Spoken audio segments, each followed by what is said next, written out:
Good afternoon, ladies and gentlemen, and welcome to another exciting installment of Multiverse Nexus Wrestling Warzone. I am your host, General Manager Jerry Aldini, and joining me again this week, my stalwart and sometimes trying broadcast partner, Mr. Michael Montoya. Ah, you love me, Jerry. Don't get it twisted. How are we doing this week, folks? Well, I'm doing great. A lot of people still had questions about your, the my booking. Genius plan that unfortunately, I just, I was a little busy, couldn't be around for the, listen, it's not that I had an issue with any ramifications or anything like that. I had some business to take care of. You know how it is for a guy like me. Yes, it was certainly an interesting match. A lot of people, and I had some, but that's okay. You know what? Now, we did some analysis, and I've talked with the brass, and they've decided that it's going to be a while before we give you the book again. What? There was a great idea. But that's okay. We have other ways that you can get more involved, as we may see next week. What? It'll be fine. It'll be fine. I think you're going to make a great in-ring interviewer. Oh, I get to be. Oh, that's great. Just like last week when I was in ring talking to Registered Anon, and then he punched me in the face. Oh, that's great. I had to choke him out. So it's going to be fine. You're going to be great at it, Michael. I have faith in you. Speaking of punching people in the face, last week in our main event, we had Notorious CAT face the brutal onslaught that is Wilson. And as I'm sure everyone could have predicted, the no-frills determination of Wilson won out at the end. And so before we get into our first match, ladies and gentlemen, let's hear from Wilson, recording that he made in ring as we were going off the air. So let's take it to Wilson. Well, would you look at that? The little kitten has been squashed under my boot. You practically worship this worthless creature, and now he's just another statistic on my way to glory. A helpless wretch in the face of the victimizer. How very sad. Oh, it must be agonizing for you maidenless parasites, watching me destroy your heroes over and over again, without any help whatsoever. Nobody in my corner, no special transformations, no clunky Mandalorian armor, special gadgets, or hidden MacGuffins. Just pure, unadulterated skill. And I know it must hurt you all to see your punchline succeeding. But that's just something you'll have to get used to, because I don't plan on stopping anytime soon. I'm going to become your world champion one day, and I don't care how many fools I need to run through to get it. In fact, I'm looking for another challenger to add to my pile of corpses, another victim to make an example of. If you think you have what it takes, please step up to me. If you think you could delay my inevitable rise to godhood, please try it. You won't succeed, but maybe, just maybe, I'll end up turning you into a martyr. So come and face me.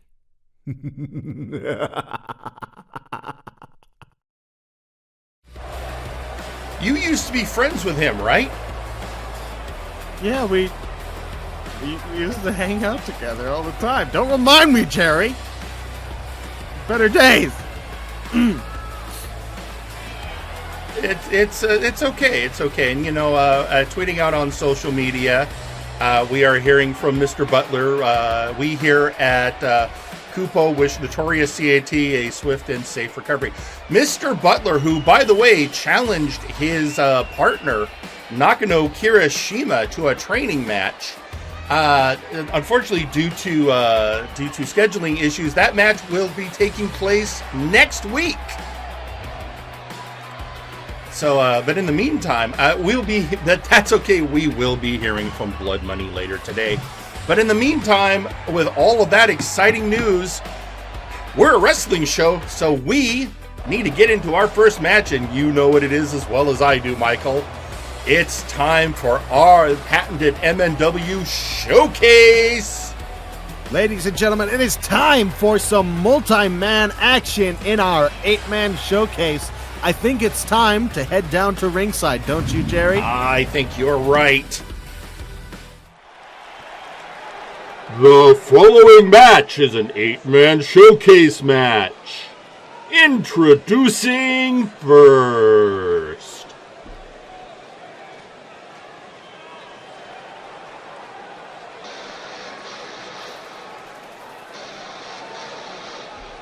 Carcharodon! There wasn't blood in the water before tonight, folks. There will be now. Yep. Carcharodon, who almost part of the reason he's in this week, he almost felt slighted. Not, he's like, but I'm a shark demon. Why wasn't I last week? But that's fine. He's not under any suspicion. He's not known for moving tables. Although a lot of people were questioning why the janitor last week, but he was on Seth's investigation list. Yeah, no, well, basically what I did was anyone he was sneering at in the back, I just kind of threw him on, I mean, it made for an interesting match, I'll give you that, although... I am a booking genius, Jerry. I expect to have Booker of the Year by once the brass realizes my genius, I guarantee you.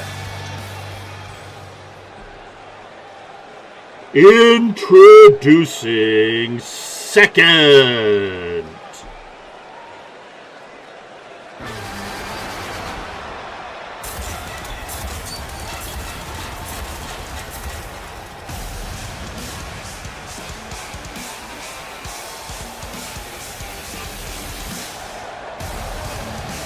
He is the constant nightmare, Constantinople!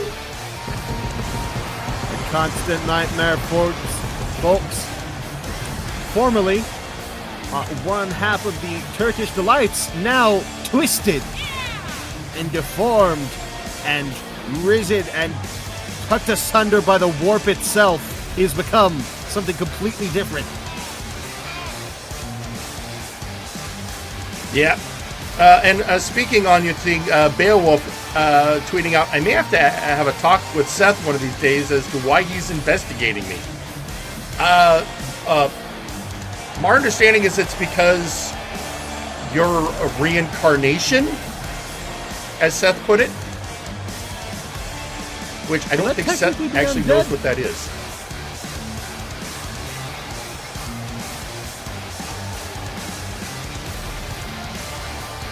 Why are we talking? We're talking a lot about Seth today in a match that has nothing to do with him. Not this week. We're talking about this man, very fearsome competitor. So far we have two masked men and two men who are human-ish. So let's see who we have third.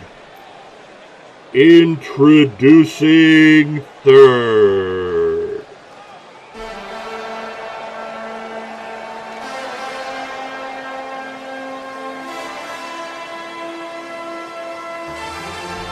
Representing the Jackson investigation firm, he is Istanbul. Well, once again, former tag partners will be facing off in a showcase match. Constantinople once tagged with Istanbul until... I have to wonder if any tensions are still flaring up there. want to feel they've gotten past that. That it's just, you know, it's been they've wrestled separately longer now than they wrestled as a team.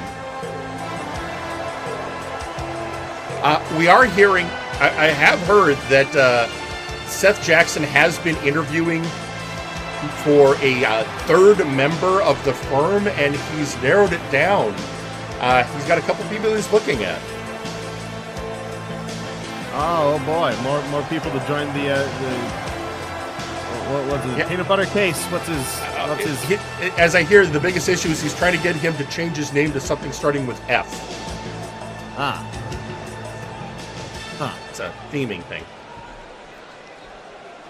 Oh, I get it. Jackson is definitely makes sense. Who's coming out fourth? Introducing fourth. Okay, who is going to be our fourth person in the match?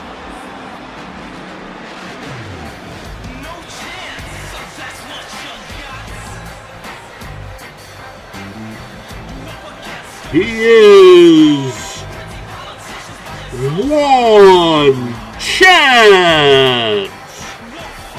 Did you book him in this match just to ruin my morning, Jerry? No, I booked him in this match because he's a great wrestler and deserves some TV time. A man with the face like Juan Chance doesn't deserve TV time, even under a mask, Jerry. It's a disgusting human being. But I digress. He is coming down. He is a person who has proved himself. He's had title opportunities. He's had big matches. He even had a victory that ultimately changed the face of wrestling by unleashing the current form of Wilson. You ruined my life, Jerry. Ruined my best friend. But he is now here for looking for another opportunity in the showcase.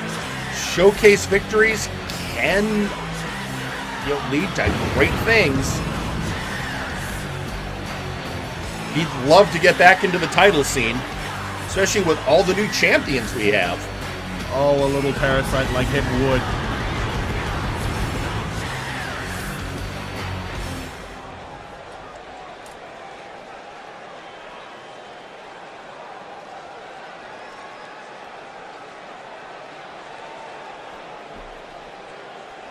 Coming out number 5. Introducing fifth. He is the French-Canadian Daredevil, Lade Hireold.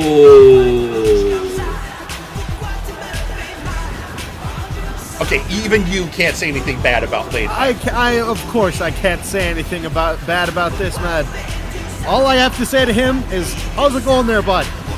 Look at him. Yep. It's Hireold. And on social media, the hashtags are going nuts. Hashtag get laid. Now you hear the crowd.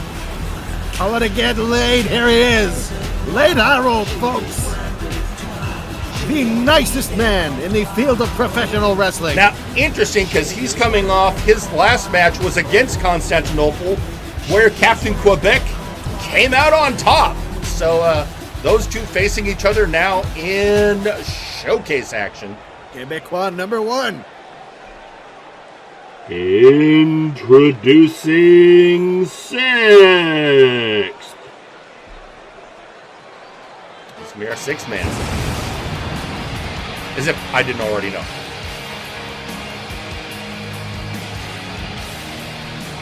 Representing Legion, Louis McDonald. Oh, Louis. Someone who needs a therapist more than I do. Yeah. And trust me, I need one. He is, that's very self-aware, Michael. That's good. That's a good sign. Very good sign. I take care of myself and my dog, Jerry. Anyway, Louis McDonald. Yep.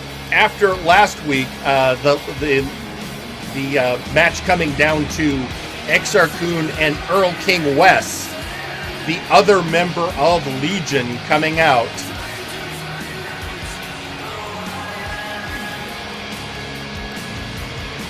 And here he is, the evolved one.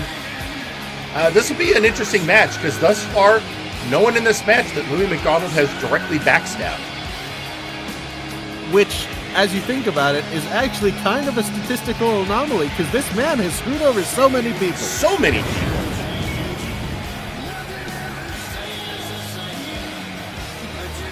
In fact, I think there is a Kill Louis McDonald club backstage, where they talk about the various ways they'd like to drop him on his head. Well, many of them have had a chance to, but now here, thing is, Louis has won a showcase before. He's looking to make it another one, maybe go after Kelly and her reign as the boss of the showcases.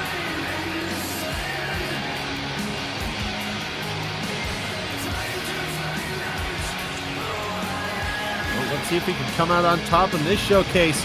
But his competition does look stacked. Oh, and we're not done yet. I mean, Louis is only coming out at 6. We still got 2 more positions. And you know, the higher we go into the numbering of the showcase, the more of the oh no factor, as we would sometimes like to delicately It's call the it. oh shit factor, Jerry. And Don't be a pencil pusher, bud. well, let's see who's coming out in the 7th position. Introducing 7th, McMorgan! The man married to combat. This McMorgan. So here's the thought. McMorgan, former Warpgate hardcore champion, a man who loves nothing better than a good brawl. If he's coming out in 7th position, who do we have in 8th? That's an... I can't wait to find out, Jerry. I know you know because you have it written down on your piece of paper, which you won't show to me anymore. That's fine. It's simply the way you get things done. And as he was coming out, McMorgan was tweeting out, "I still owe Louis a cracked open skull. I ain't resting on just making him lose his belt." Yes, that list of people who Louis has screwed over definitely includes McMorgan. Which is why Louis is just not got a happy look on his face right now. Yeah, McMorgan definitely a member of the I Want to Drop Louis on His Head club. Let's find out who's in that 8th slot. And introducing in the 8th position, representing the Murder Cave,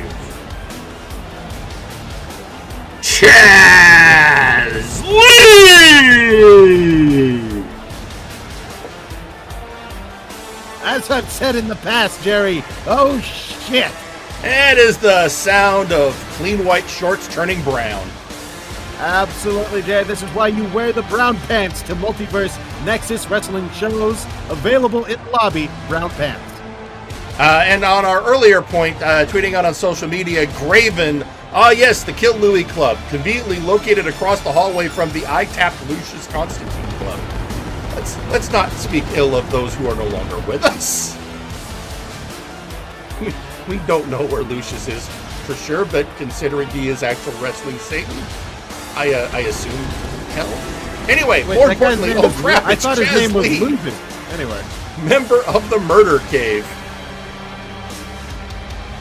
who've been on quite a roll, especially after, well, we don't talk about what happened with House Caliban. Instead, let's get into this matchup, and immediately McMorgan, you'd think he's going after Louis. No, he decides, maybe I should deal with Chaz Lee. Yeah, Louis going after Istanbul, the constant nightmare, Constantinople taking it to Juan. Chance. Meanwhile, you have the politest man on the planet just tossing the shark over the top rope.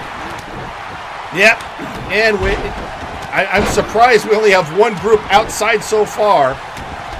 Yeah, this multi-man madness has just kicked off. It's I would have thought absolute Barney inside and outside of the ring.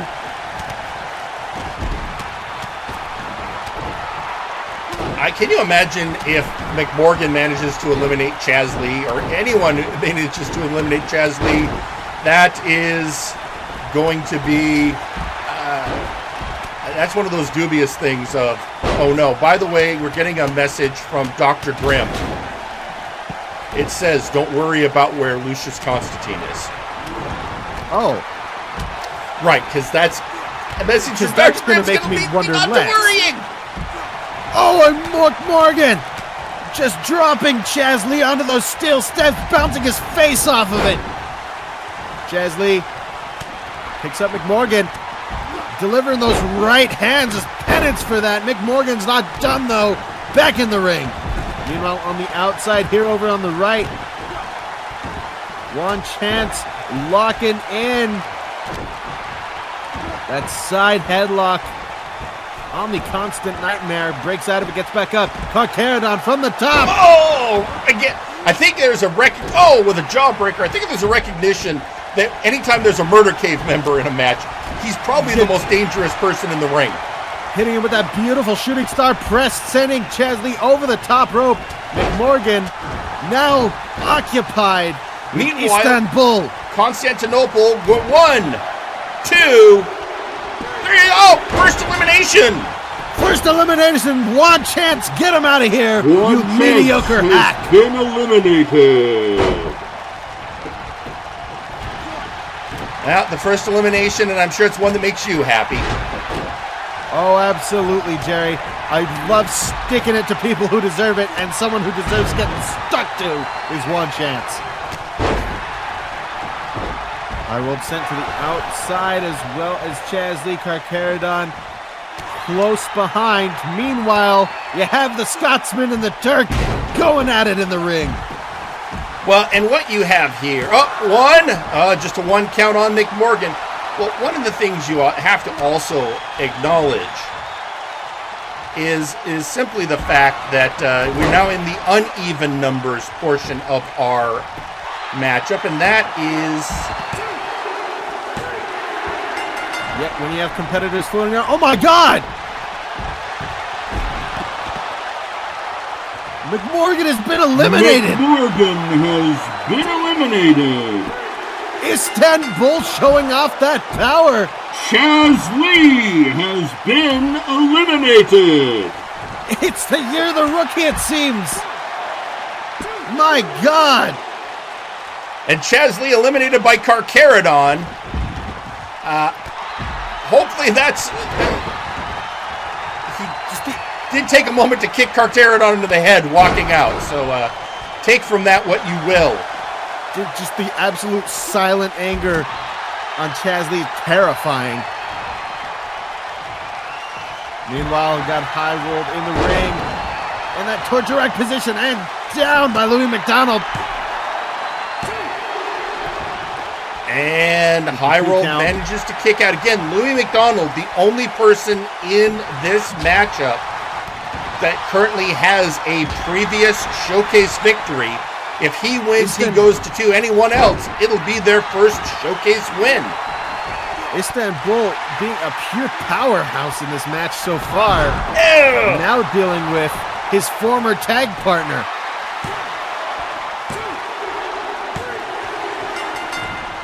Louis McDonald has been eliminated.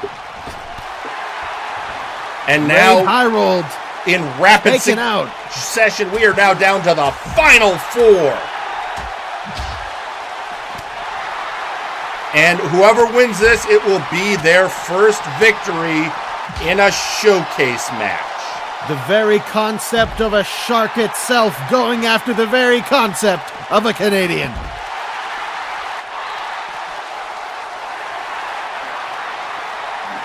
Getting him tied up, and Hireold gets out. At this point, Scorpion Deathlock.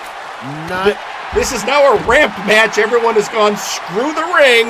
We can do more damage out here. Hitting here on the red, that Scorpion Deathlock, not finding its mark there on Lade. Hireold.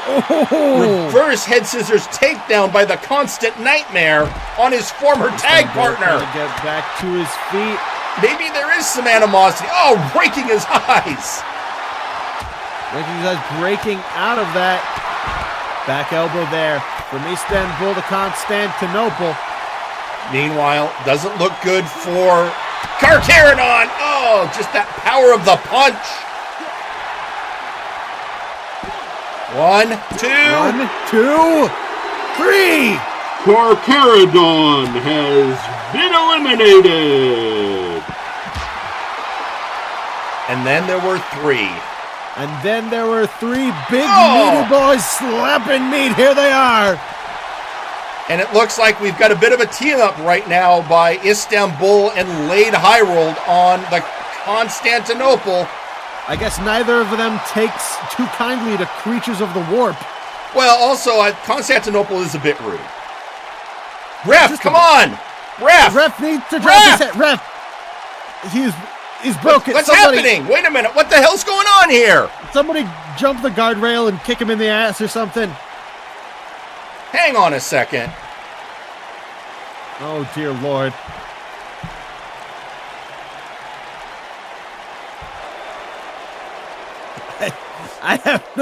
I have no clue what's happening.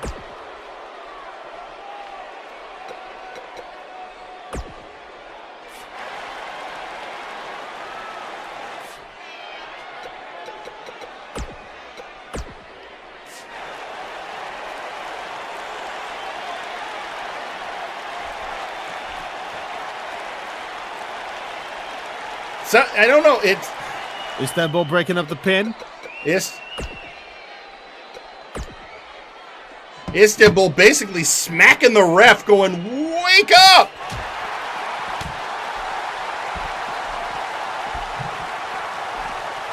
And the ref telling him to wake up.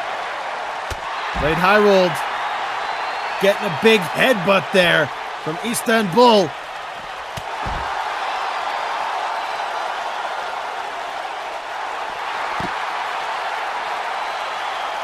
That armbar locked in. Yukutami not enough. Big step up into Gary there. He's got him in the bear hug, up and over. And that belly-to-belly suplex. And now, from a man who looked like he was going to be eliminated, but I'm trying to, when he was being pinned, what happened to the ref? It's like the ref couldn't bring his hand down. I think that was some psychic interference thing, probably a warp. I don't know. We needed. One, oh no! 2! What a disrespectful pin attempt! No remorse, no love for his former partner, and the cheek to try something spooky with a member of John, a member of Jeff. I think that was Istanbul was right there. Definitely getting ready for his report to Seth Jackson post-match. Bridging into that pin. You can't see it. Lade Hireold. Lade Hireold has been eliminated. That unexpected pin, and now it's come down to the former tag partners. It's Istanbul versus Constantinople. One who has accepted such a horrible, terrifying force such as the warp, and the other who has sworn to protect. Yeah, I don't know, man. I think Constantinople is going to get the works. He's absolutely getting the works from the Turks. Oh, powerbomb. Been a long time gone. Has to go for the pin here. 1, Istanbul, 2. Istanbul, Istanbul is your winner, Istanbul.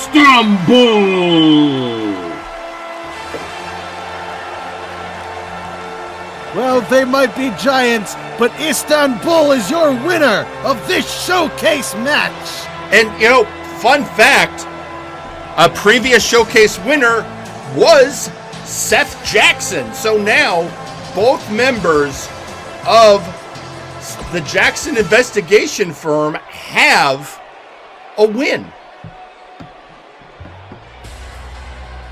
If you can believe it.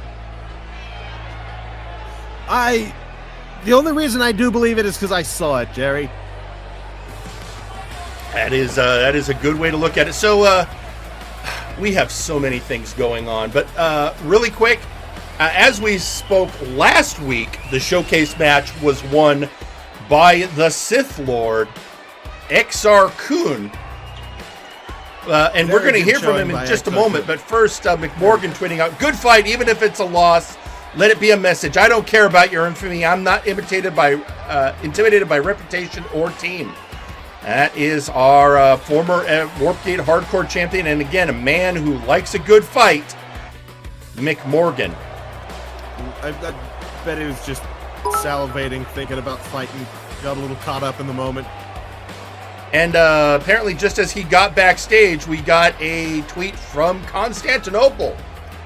Well fought. Your battle data will go to further augments. Project Constant Nightmare thanks you for your contribution.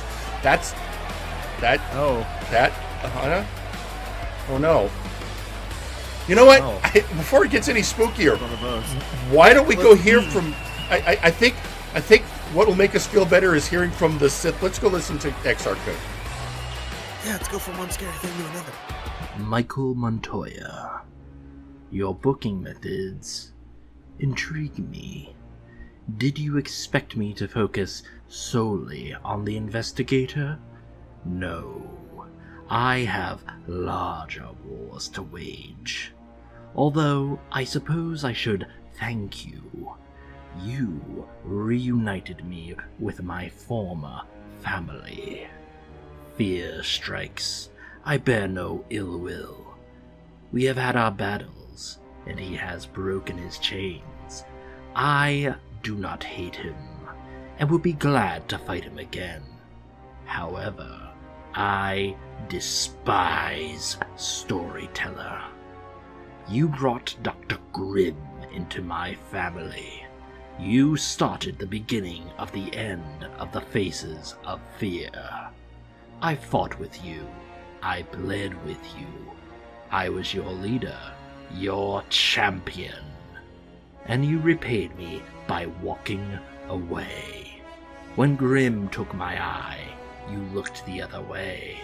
When my family fell apart, you seemingly took no side.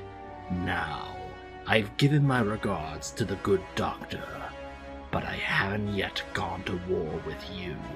So come, Storyteller, check your tone. Let us write the next chapter of our story. Well, there's something that came out of your booking, Michael. See?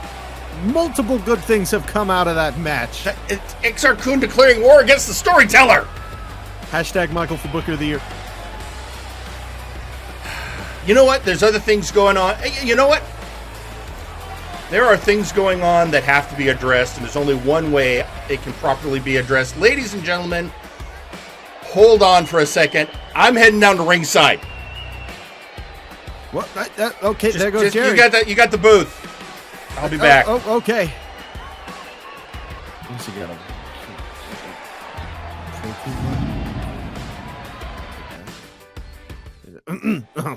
Oh, there's Jerry.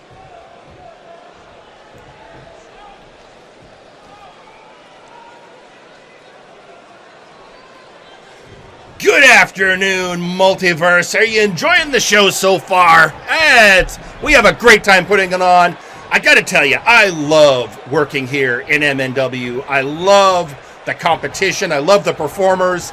I love it when booking works the way it's supposed to. Now, I'm not going to get off on a rant on the Storyteller or what happened with us last week, or not the Storyteller. That was the last. I meant Registered Anon. Yeah, I can't. You know what? I'm letting that go.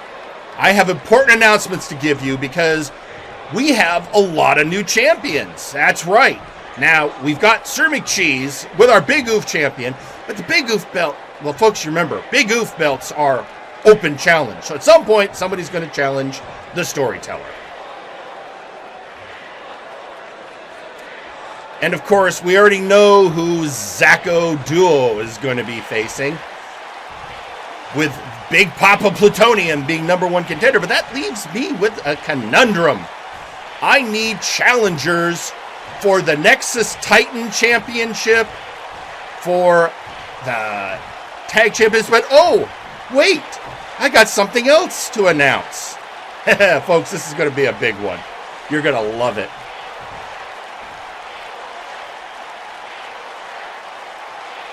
After discussion with the brass at Multivania, the current Trios champions, we assume AAA, will face a team from Warzone.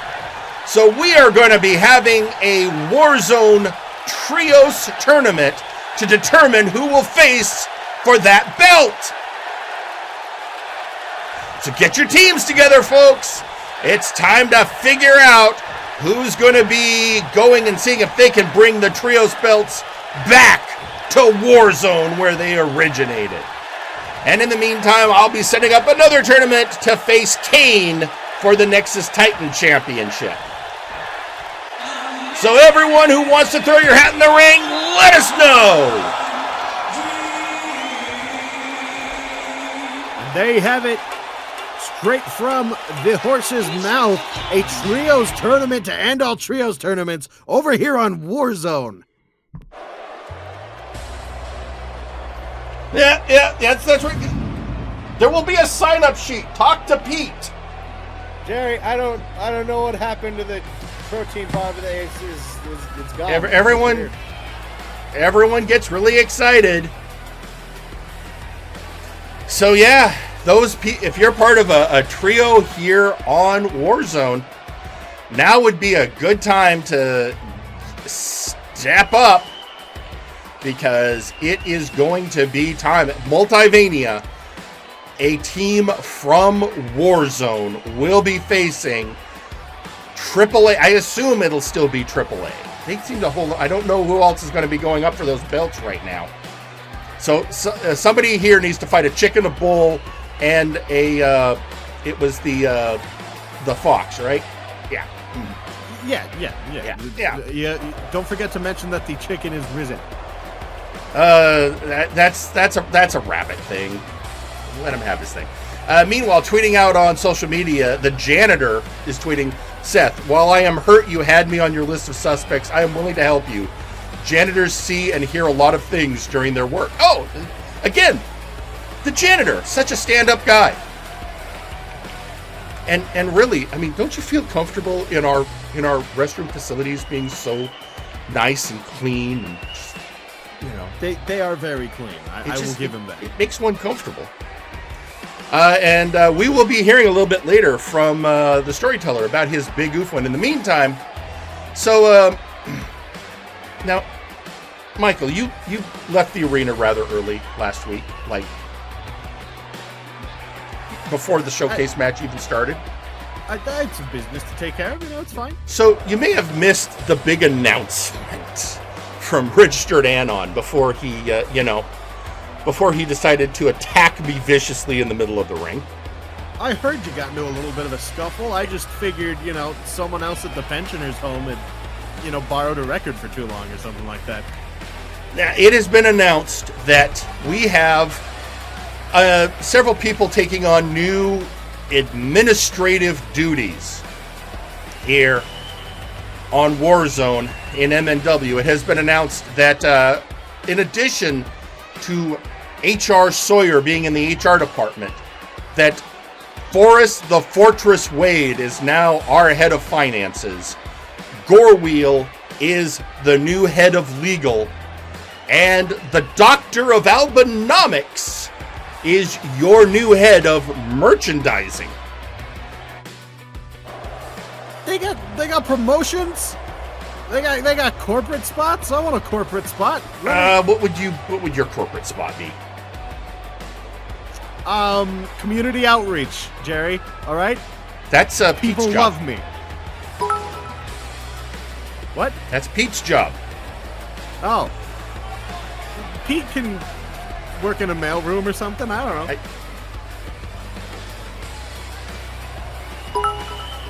It's fine. Meanwhile, tweeting out on social media, Maximillian Thunderthighs who we will be seeing in action later tonight. Well, Montoya, I admitted his strange flex to get an award, but you certainly earned it. So let's get it trending. Hashtag Booger of the Year. God, you take that. I'm filling out that. You take that tweet right there. I'm the cease and desist. Cease and desist. And Carcharodon tweeting out, lots of opportunities for winning gold in the future. I see good. All the more reason to intensify my training. Few things are as much fun as ripping away someone's championship. I assume Carcharodon is throwing his hat in for the Nexus Titan Championship tournament. Oh, look at that. Max's hashtag is already trending. Oh, God. Anyway, we have a lot to hear. Let's go hear from a lot of information about this new administrative position. So, first off, we got this bit of audio from a certain Mr. Wheeler. So, mind telling me where we're walking to? I've been dying on my feet all night. Don't worry, you'll see in a bit. Also, you knew about this. The administration, didn't you? And you said absolutely nothing to anyone because... Confidentiality clause. Besides, the less people know what's going on in the background, the better. You getting a little tweaky there, Sawyer? Blame Anon. Always Anon. Anon. Still, it better be worth it when I get absolutely free from this. I'm going to ensure that none of this comes back to bite me. I think you might change your tune once you start to experience the perks of an administrator's position. Anyways, we're here. Wow. This is an absolute piece of joke. It's just a dead-end storage locker room. Don't tell me we're going with the hidden castle wall. Cliché. Not wall, ceiling. Come again.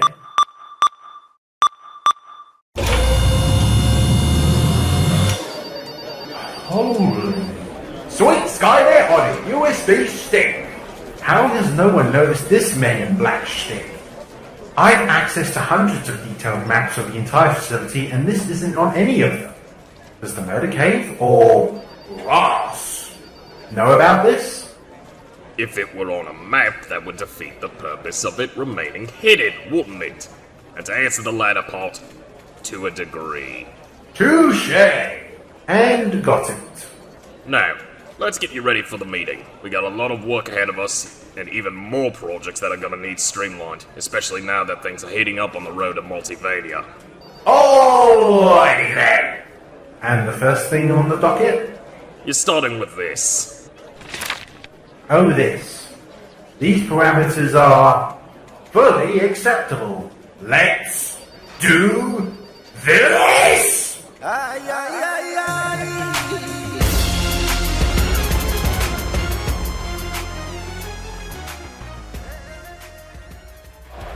So there's that. But we did hear from another member of the administration after his in-ring confrontation last week with Papusa Monkey PI. So let's now hear from, ladies and gentlemen, your head of finance, Forrest the Fortress Wade.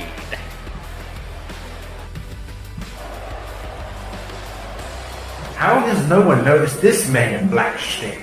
We got a lot of work ahead of us, and even more projects that are gonna need... Just when I think this place can't surprise me anymore. Still, hiding the expense of running all this inside the cost of the dupe's entrance? No one even noticed that. But none of that matters. Now that I know what is really going on here, and what they have planned. And I can't tell anyone. Confidential agreements are such a pain at times. So, the only ones that can hope to steer this toward a good outcome for everyone are the four of us. Well, that's just prime. Still, despite being the embodiment of chaos and seething rage, respectively, You always know where you stand with Gorwheel and Sawyer. They're upfront in their opinions, and their word is their bond. I can trust them to be themselves at all times. It's Albuquerque that's the unknown here.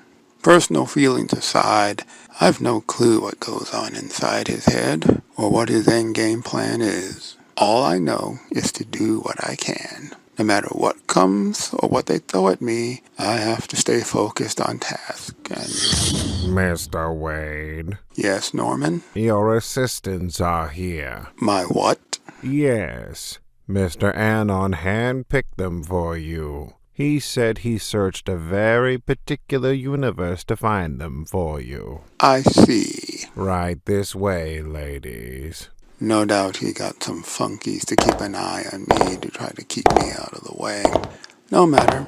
I can just stuff them into the closet if they... Sweet baby kaiju Jesus. Do I excite you? Come to me, you handsome commoner. Melina and Sindel in the flesh. Your flesh looks tempting. You know, really not enjoying being one of the good guys right now. Submit. You may enjoy it. Really, really not. So, yeah, that happened. Speaking of the Fortress and his confrontation last week with our investigator, Papusa Monkey, even though it was a very cordial conversation, they have decided that in part, well, there's one way we settle things here in the wrestling business, and you know what that is, Michael? A wrestling match. That's right. Probably. And let's head down to ringside. Is there anything on a ladder or a pole this time? No.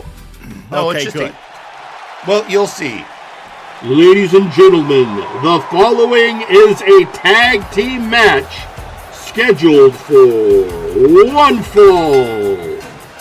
Introducing first, representing Mystery Inc., Papusa Monkey P.I. So, of course, last week the issue was Forrest not being happy about how Papusa Monkey tracked down financial information of VIPs to deduce what was going on with Maximillian Thunderthighs. Papusa pointing out, of course, through the information of private citizens, you know, without consent, and just did he even have a warrant? Well, Forrest pointed out it is while he appreciates his friend Max being freed from VIP's dastardly clutches, as the head of finance, he has a fiduciary duty to protect the financial information of all Multiverse Nexus wrestling employees. You're a fiduciary, Jerry. Do you even know what the word means? Nope. And as such, they went to have a conversation. I don't know exactly how that conversation went. All I know is that they came back and asked for this tag match. There's only one way to settle differences around here, Jerry, and that's in the ring. You're getting yourself pinned or submitted. And introducing his partner, representing Mystery Inc., he is Mr. Enigma. And Papusa's silent partner. Making his way down to ringside here, Mr. Enigma. Been confounding people since his debut, and he continues to contribute, as you might put it, positively. Yep. To Warzone. And confirming on social media, Spot On Boss, yep, Carcharodon throwing his hat into the ring for the Nexus Titan tournament. And there it is. And there he is, Mr. Enigma, the man who actually found the information.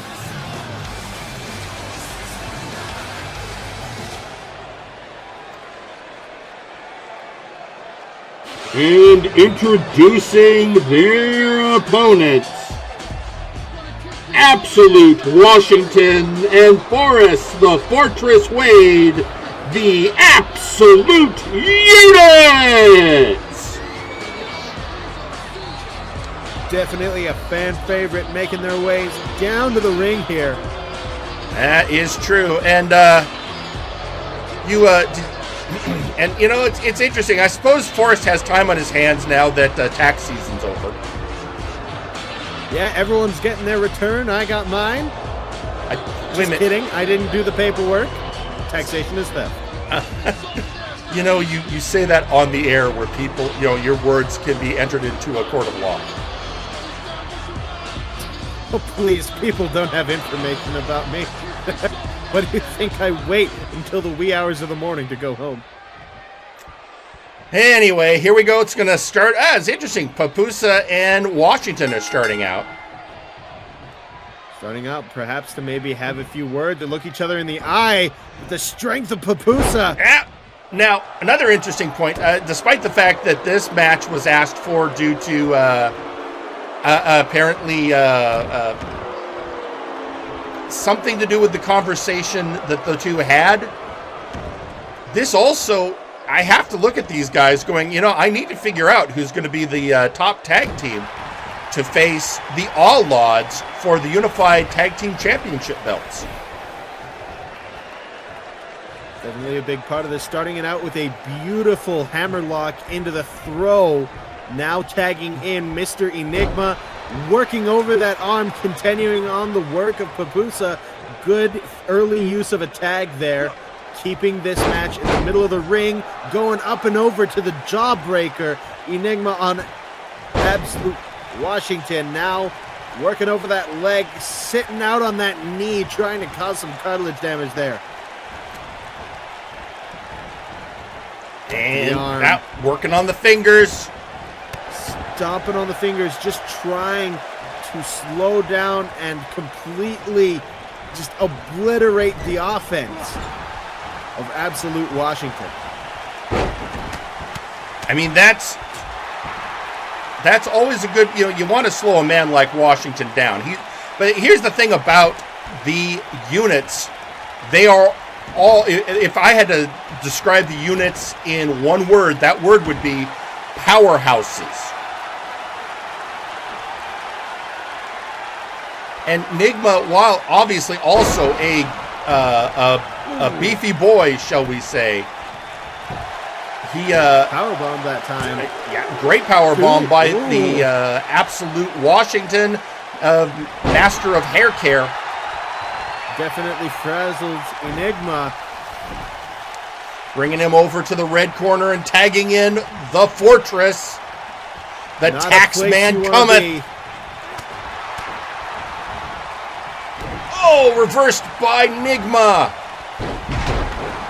Beautiful arm drag straight through. There into the ropes. Enigma using that athleticism. Oh, and into a TPG clutch. What a dexterous Enigma. He could be oh my God! What? In no time at all, Enigma tapped Forrest. It's got to be tax season. He was all worn out. Well, and he's probably been up all night with his assistants working on finances. Just took advantage of that. Got that clutch locked in. Papusa telling his partner, get up there, you deserved it, you earned it.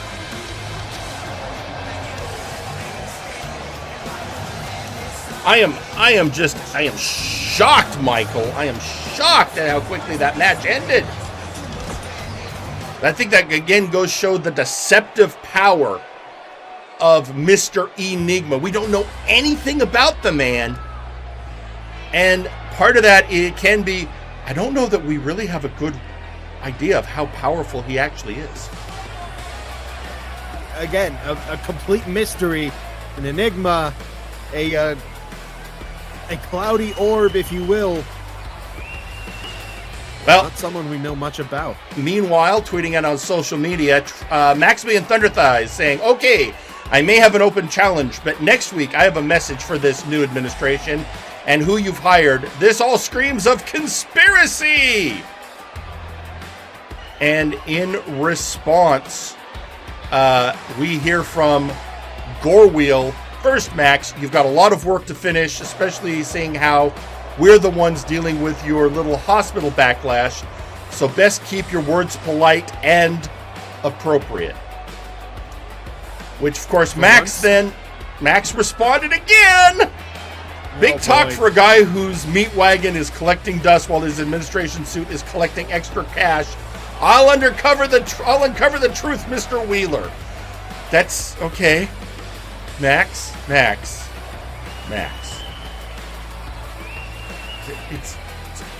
Anyway.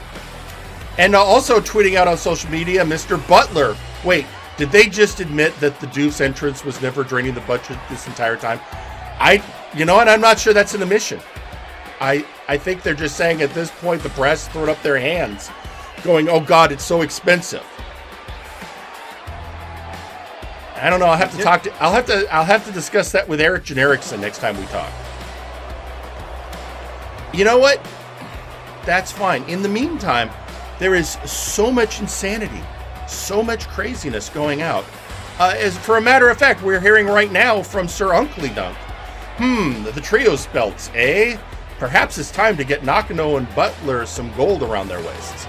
That's an interesting thought there, Unkley Dunk. In fact, I'm glad you took time out of your vacation to tweet that out. In fact, let's we got some audio of Sir Unkley Dunk on that current vacation. Let's go listen to that right now.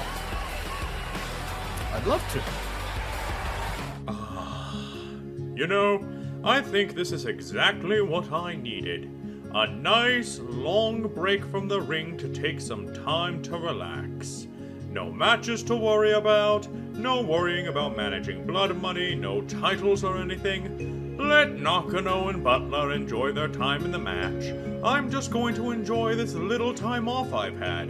Oh, excuse me, sir, could you pass me that martini? Why, of course, good sir. Thank you, strange ghost version of me. I wonder what I should have for dinner tonight. I feel in the mood for... What in the name of Rockefeller's bank account are you? Oh, you finally noticed me. I'm you, only I've gone down the correct moral path, staying on the side of good despite the unfortunate circumstances. Well, you're dead, so how did that work out for you? I'm not a ghost. I'm a figment of your imagination caused by your unhappiness. And this little vacation of yours isn't going to fix anything long term. You need to learn to let go of your hate. Learn to love and respect the common man and fight to protect them. Yeah, last time I did that, I lost everything, so not happening. See, that's your problem. You're equating your happiness to material possession rather than who you have close to you. Tell me, are Butler and Nakano really your friends? We both know that you pay them to work for you. What if you lose everything again? Do you really think they'll stick by you? No, but the rest of MNW did it, so I'm not going to blame them. This again? Look, I understand. You have a right to be mad at them. But at some point, you're going to need to let go of the past and move on. Wait, the past? That's it! I need to look away from my failures of the past. That's the spirit! And plan new ways to get power and prestige for my future. What? No! You need to move on from your past and... You're annoying me now. Since you're a figment of my imagination, I'm just going to imagine you as a cow so you'll stop talking to me. Oh, please, like that's going to... Right then, back to the drawing board. I wonder if I can call Seth Jackson in case more of these things are around. That's a pretty powerful figment of his imagination that we heard it on the recording. I worry. Anyway. Hey, listen, he's probably... Where did he take a vacation? Could have been to one of those places where your imagination becomes manifest. There's all kinds of weird stuff. You know what? I'm not gonna, I'm just gonna repeat to myself, it's just a show, and maybe I should just relax. Yeah. But you know what is interesting about all that? While Uncle Dunk is wrestling with his conscience, we should head to the ring. As interestingly, we're getting a tweet from Nice Ice. Funny, I thought Uncle lost everything when he turned his back on his friend McCheese. Well, funny, you should mention that, Nice Ice, because we are now going to go to ringside to hear from our new Big Oof champion, ladies and gentlemen. It is Sir McCheese.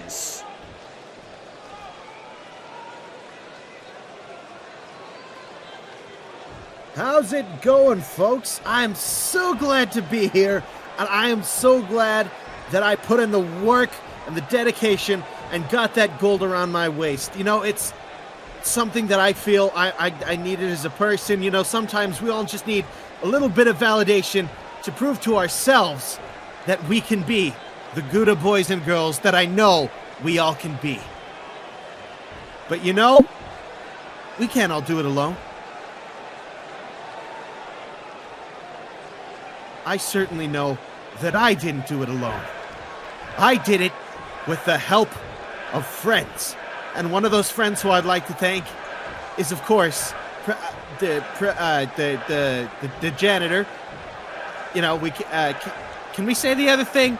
I don't think we can say the other thing, but I'd like to say the other thing because that's what I call it. But anyway, the janitor, just wanted to thank him, and just for helping me have such an amazing match. Giving me the confidence and wherewithal to go into it, knowing 100% that I'm going to put in the work, the time, and the effort to not only get in a good performance, but to win the belt, to win the gold. I got it around my waist, folks. And I am so excited that Uh-oh. Ladies and gentlemen, it's the man Sir McCheese took the Big Oof belt off of. It's the Storyteller. Oh, and he's got the blindfold back on. I'm glad he looks very disturbing with that blindfold off. That's just his eyes shining through the blindfold. How powerful are his eyes?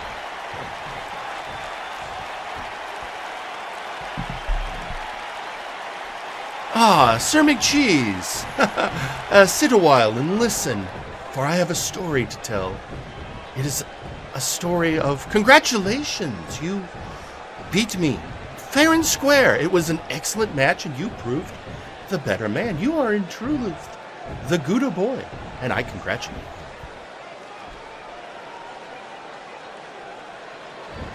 you. Well, I don't know what caused you to breeze on by. Bree? B-R-I, the cheese? No? Okay, anyway, so why are you here, Storyteller? Thank you for the congratulations, but is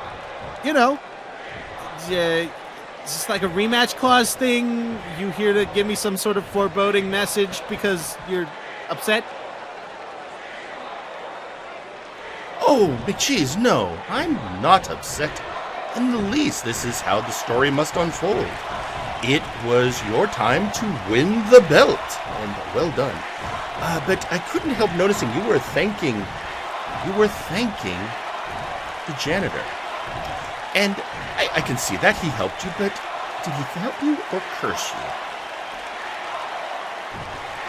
I know you two have a little bit of, beef between you, but what goes good with beef and helps balance things out is, a little bit of cheese, if you know what I mean. So, we could talk about it. You don't have to get on me about, being friends with him.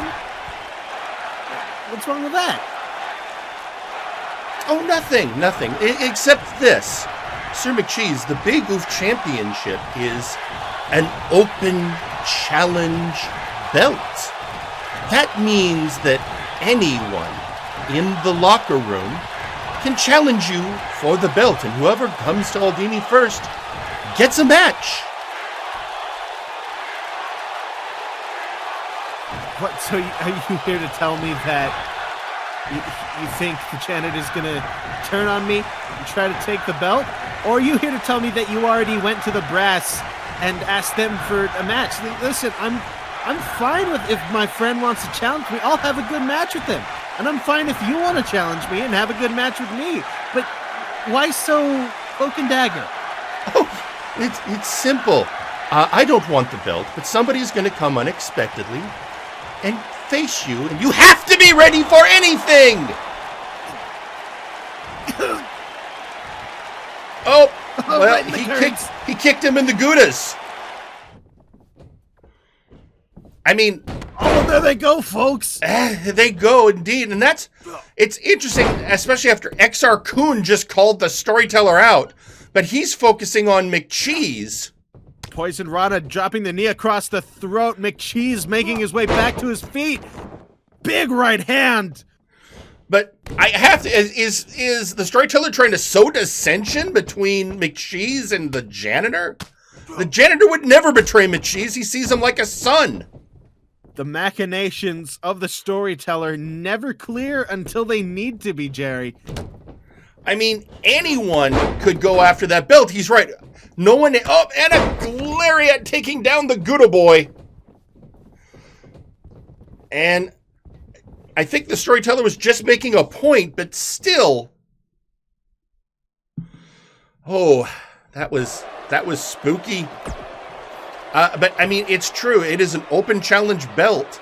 And I think the Storyteller's just reminding not just Sir McCheese of that fact. I think he's reminding the locker room that anyone can step up for that belt. Literally, the first person who comes into my office saying, I want a big oof match, they're automatically the number. You, Michael Montoya, could right here say, I want to face Sir McCheese in the ring, and you would have a Big Oof's title shot. I mean, I'd only do it if he wore the one without the smog covering his chest. But yeah, and you'd also have to wrestle again. Oh no, then no. But yeah, it could be anyone. Meanwhile, we have Maximillian Thunderthighs. Quick, someone stop Storyteller. You know, it's interesting, speaking of Maximillian Thunderthighs, you heard he put out an open chat. Well, you know what? Let's do this the easy way. Let's all hear from Max. Ladies and gentlemen, Maximillian Thunderthighs. Hello, wrestlers of the multiverse. It is I, Maximillian Thunderthighs. Insert applause here. I am officially declaring an open challenge. Anybody can challenge me. In fact, I have a list of people who've said they want to, quote-unquote, kick my butt. It's a long list, and a lot of it's from Flashbang. I even think the Sandman put his name on here twice. Anyways, in order to be able to finally beat Ausir, I need to face tough, fast, and tricky opponents. Maybe one of the Bad Batch crew wants to spar. Maybe I'm well overdue for a gatekeeper match against Arkhov. Or maybe I should just start poking fun at all the wrestlers and factions here to see which one comes running to punch me square in my mask. Who knows, but I have to be able to fight. That loss against Wilson showed me two things. One, I wasn't prepared enough, and that was on me. So this is me trying to get better. And two, I can't win a war alone against VIP. But, fortunately, I'm not alone. I look forward to any open challenges.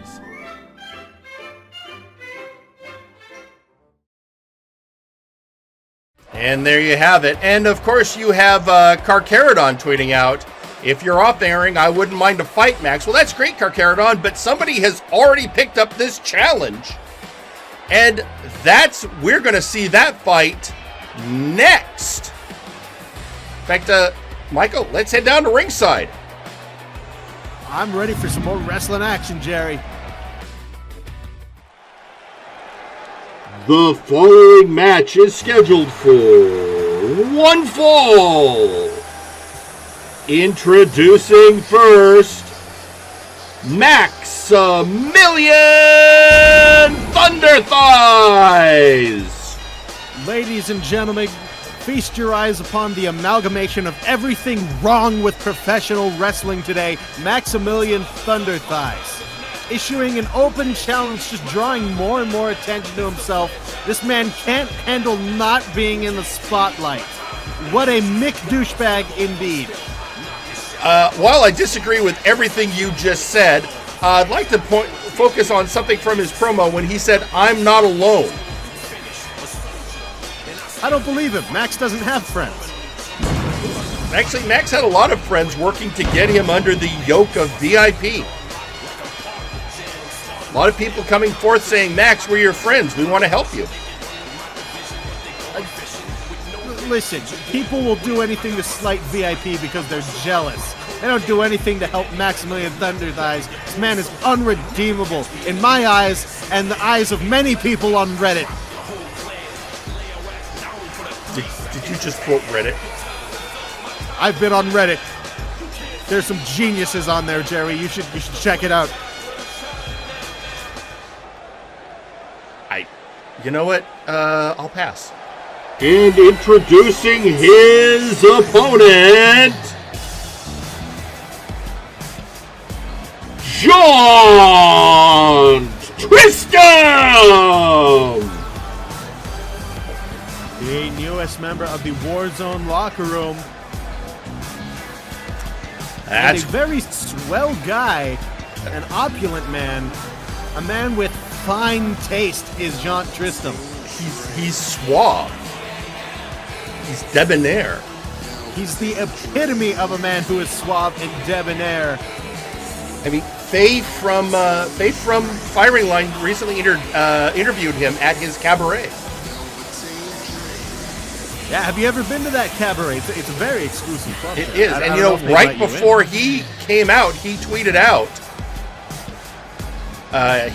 You know what they say, ladies and gentlemen? Keep your eyes on the prize. And what a prize Jaunt Tristam is. So definitely here he comes. One of our better-looking competitors. I mean, okay, I can't deny he is a very good-looking man. Look at that jawline, Jerry. You know, tell me that just doesn't get you a little bit hot and bothered. You know, in a lot of ways, he's coming out like Wilson used to before Wilson took on his new attitude. Except, you know, he has the looks to back it up. What, you saying I'm coping? Is that what you're trying to tell me, huh? I'm just saying you might be you're looking for familiarity for comfort. Anyway, let's get into this match.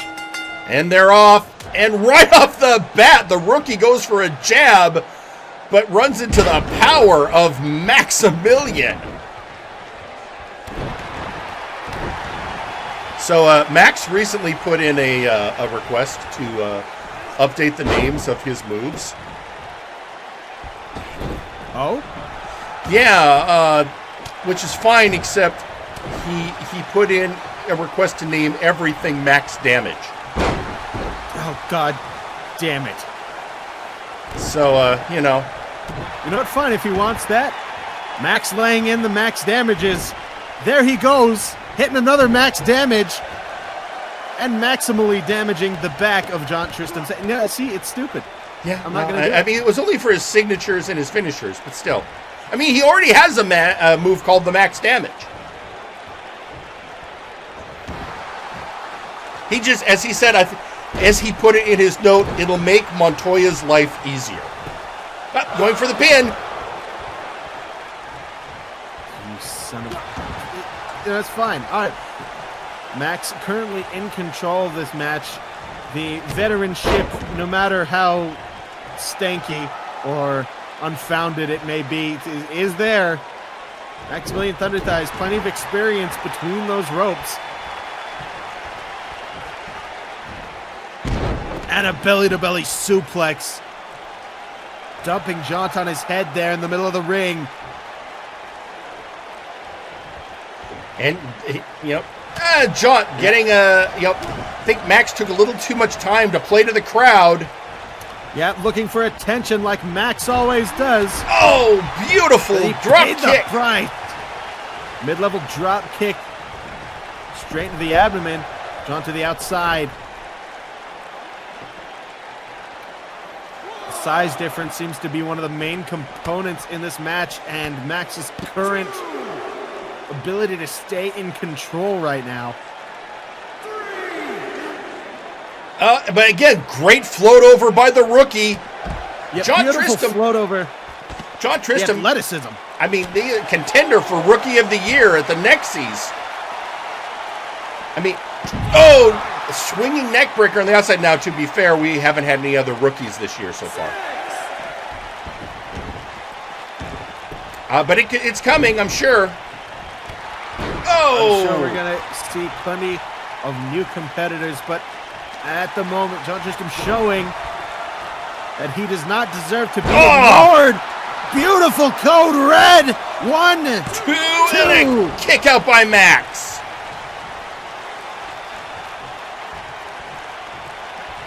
Jaunt just telling Max, get up, damn it. No, Max kicks him in the face for his trouble.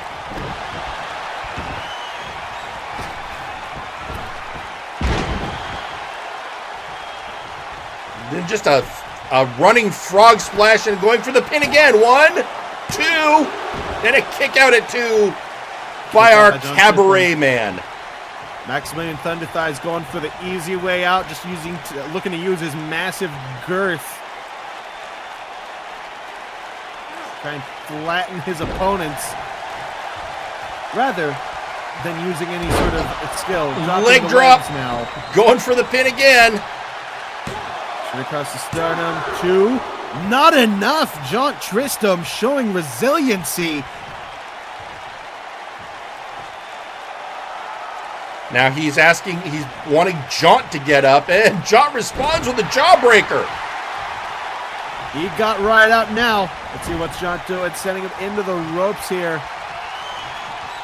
Digging the nails into the back and forth, turning him around. Oh, He's got the triangle locked in. Triangle locked in, hanging over the ropes, using his body weight.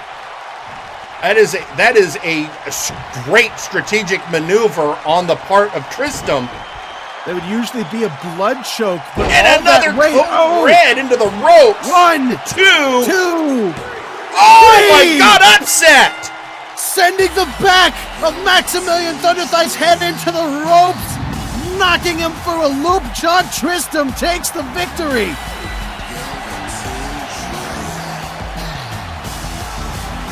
That was a great victory. That is a prestigious victory for the newcomer Jaunt Tristam.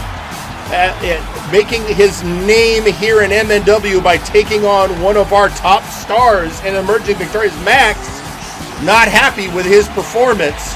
And it looks like Max got covered in glitter during that match. Jaunt knows how to look good. He also knows how to sling a good glass of red wine if you head down to the Crimson Cabaret, folks. All I know is that was in taking on such a somebody like Max, who's so much more powerful. I noticed all of the strategy that Tristam was applying, ways to mitigate the power factor of Maximillian Thunderthighs. So good on you, Jaunt Tristam. Now, we have I know I keep saying it, that it's crazy. We are on the road to Multivania. We have everyone vying for position, with so many of the belts changing hands. People looking for position. And one of those people, though, that already knows they're getting a shot is the main man, the Chernobyl Chad, the Atomic Adonis. You've got a list, don't you? Go ahead. Of course I do, Jerry. Read the list. Read the list. Ladies and gentlemen, the man he is talking about is big, Papa Plutonium, the Atomic Adonis, the Main Man, the Chernobyl Chad, the Plutonium Powerhouse, the Thorium Thunderer, the Uranium Undoer, the Nine Island Noble, Radioactive Romantic Half-Life Hoss, Mr. Radiate Yo Girl, Oppenheimer's favorite son, the Geiger Goliath, the Megaton Master, the Rad Raider, Uranium Usurper, Glowing Gladiator, Radioactive Rascal, Cadmium Crusher, Plutonium Punisher, Manhattan Masterpiece, Toxic Terra, Elsa's favorite furnace, the Maharaja of Radiation, the Argon Argonian, the Hazard Hulk, Wrath of Radon, the Fallout Fiend, the Gorgeous Geiger, Mr. Neutron's Angrier Brother, Nitrogen Neanderthal, Radioactive Ruckus, the Plutonium Playboy, the Isotopic Icon, the Hydrogen Hosh, the XXX Ray, the Megaton Menace, the Half-Life Horror! And I'm gonna do that every time he comes out from now on. Well, last week you missed him attacking Zacko Duo mid-promo backstage.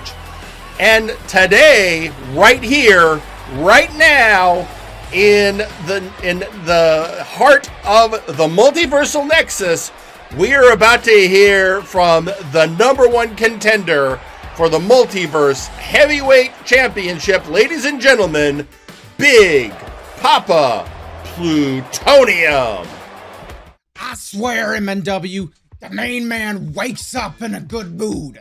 Unfortunately, though, last week, the main man heard a Gundam Hitachi wand running his mouth. Normally, I don't care what people say, but this sumbitch had the nerve to say he was at the top of the mountain, which strikes me as strange. Because I had never seen an edgy robot up here. Oh wait, that's because it's a different mountain. You see, there are two mountains in this here business. There are those who are defined by the business, and then there are those like me who do the defining. The main man has done about all there is to do in this business.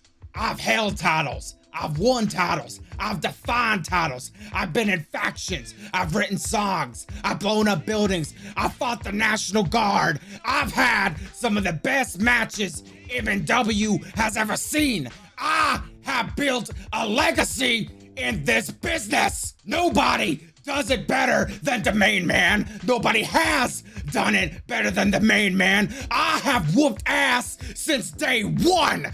I have nothing to prove, because if you listen,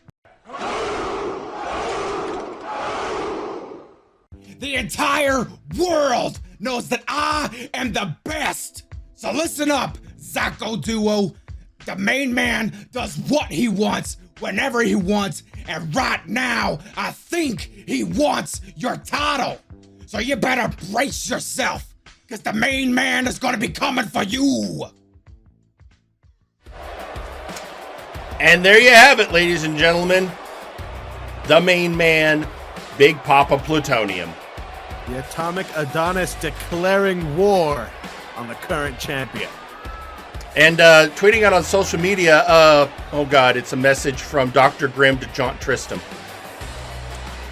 The All-Father awaits, newbie. Uh-oh. You know, in the meantime, last week, Suplex Sam, he'd been told by Dagarik, who gets to pick his next opponent for the Warpgate Hardcore Championship. Dagarik had pointed out that since Sam had made such a big deal about being able to win a hardcore match without weapons, that if he wants a shot at Dagarik, he should, prove himself. And last week, he did that in a match against the Latino B, Buck Bumble. So now, with that victory under his belt, ladies and gentlemen, let's go to ringside and hear from Suplex Sam himself.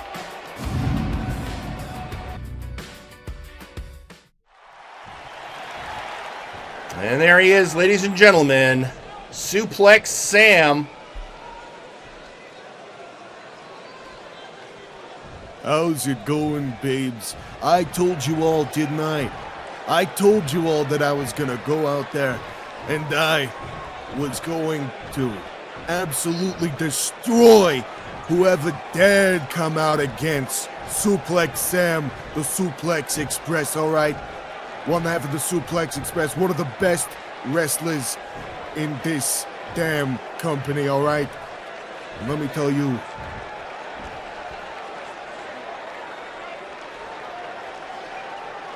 I'm sure I showed myself, I'm sure that I showed the whole multiverse why I deserve a shot at that title. Alright, babes? I squashed the bee.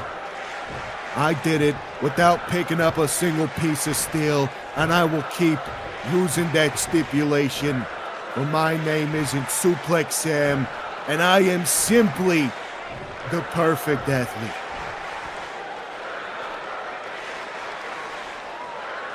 That's what this whole hardcore division's about, is being stronger than the blood, stronger than the spikes, stronger than the steel, and Shorty back there with the belt, I've proven that I'm stronger than any piece of metal you can shove in my face, you can rake across my back, you can make my face bleed all you like. I'm coming for that belt.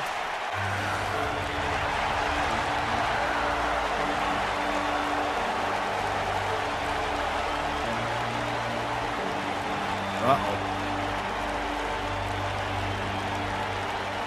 Is that who I think it is, Jerry?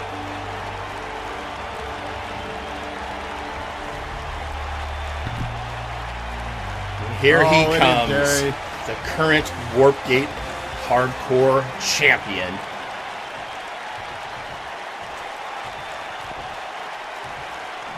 Let's hear what he has to say, the man who wants his belt.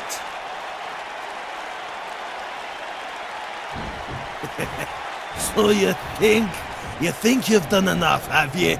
You think you've shed enough blood? You think you've caused someone else to shed enough blood? Well, I don't think so. Not yet. You're supposed to be, lad. Well, that was good. I'll give you that. You did it. But I don't know if I'm impressed. Oh, you're not impressed, huh? You're not impressed, baby?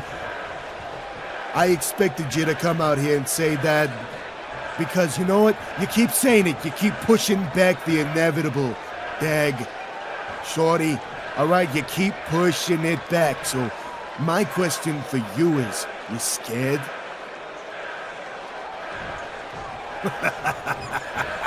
Oh, I'm not scared of you. I've seen things that'll make you shit bricks, lad.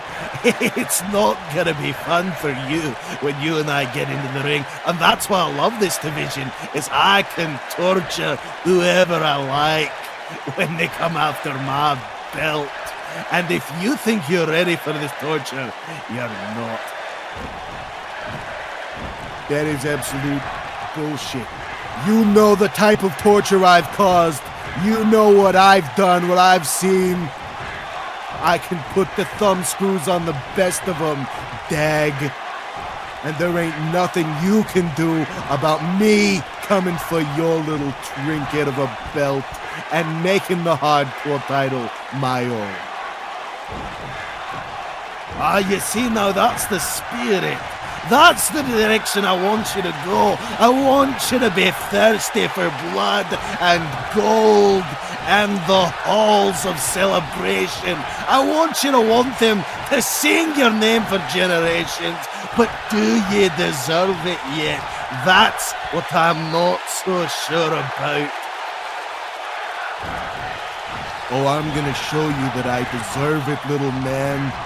You and your little red hairs coming out your face, you're all gonna know pain like you've never experienced before, shorty.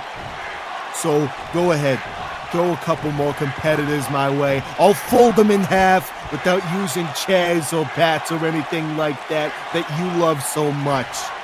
All right? Good. Good, you keep doing that.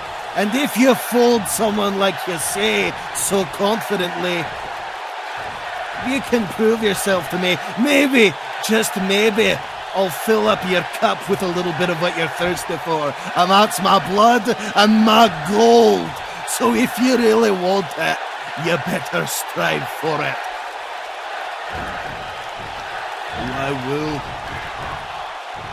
I will, little man. I'm gonna continue to make your division look like a bunch of beltweight pansies. I'm gonna continue to put spine to the pine. I'm gonna continue to put face on canvas until you're wetting your little skirt. Well, I'll look forward to it.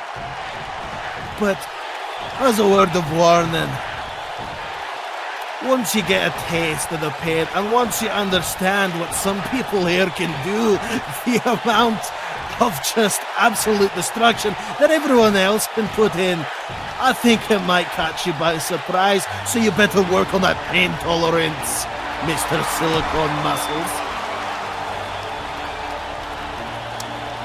Well,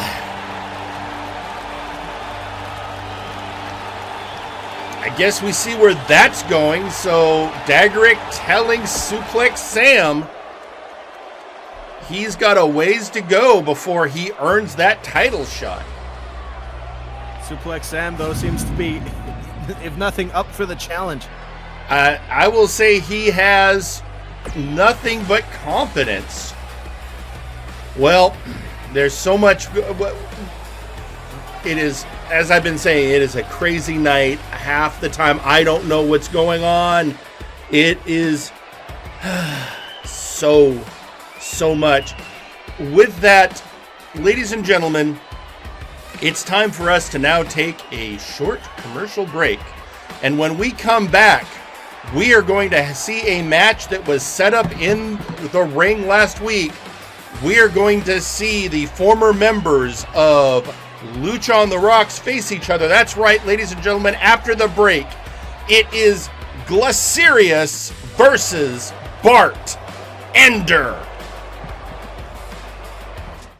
Don't you just hate it when you're in a great one-on-one match, going up for a fly-high-end moonsault when you totally miss and eat more turnbuckle than a ravenous George the Animal Steel? Then you, my friend, might need to get your eyes checked. Hi, I'm former professional wrestler Dr. See It Coming, and we here at Eye to Eye Optometrists specialize in glasses, contact lenses, and overall eye health for the wrestling impaired. Our flexible, one-of-a-kind contact lenses are guaranteed to fit all sizes and be a comfort fit even as you get your eyes poked out by your mortal enemy. We even have some eyewitnesses to testify how great these eyes are. Mr. Simon the Psycho, what do you think of your new contact lenses? Oh, God! Oh, there goes our new intern. Ha ha! Come on down and book an appointment with Dr. Seared Coming, and you and I will see eye to eye. Sup, dudes? Do you want to look as gnarly as one of your favorite wrestlers on show who's holding one of the world titles from MNW? Well, you totally can, without even leaving your couch at Totally Tyler's Titles. For only $39.99, you too can own a complete replica of one of MNW's famous titles, like the MNW World Heavyweight Championship, the Tag Team, the Nexus Titan, the Interdimensional Championship, dude. So you can show up to your parents and show how gnarly you are, or you could secretly try and claim that you're formerly the title champion holder by holding a knockoff title. So come on down to Totally Tyler's Titles, where you can be a title holder today. No official MNW wrestlers are allowed to hold the titles if they're a replica, unless you want to talk to Jim in the back. What are you, blind, Rev? He clearly went for a roll-up reverse coil. This just can't be happening. This is some bull! Is this you? Well, even if it isn't, I'm sure many of you have met these kinds of people, just marking up the walls of your favorite shows. Don't worry, we have the solution. With the Mark Manager. Yes, with the Mark Manager, we clean up the big marks, small marks, marks you didn't realize that were there, and marks that have always been there. We've even updated our product to help you clean off the toughest of marks. Of course he was gonna lose the championship. If you'll look at my 42-page blog from last week, we can clearly see that the producers were going to have him. Hey, what are you doing? Ah! So sign up and get your Mark Manager today. And remember, with a little bit of, any mark is manageable. Fuck, it went up my nose! Come one, come all! The Observer Spectacular Wax Museum would like to welcome you and your family for our lovely establishment. Only $1 per person. Wow! Come and see the wax figurines of your favorite animals, historical figures, wrestlers, food, and even things not of this world.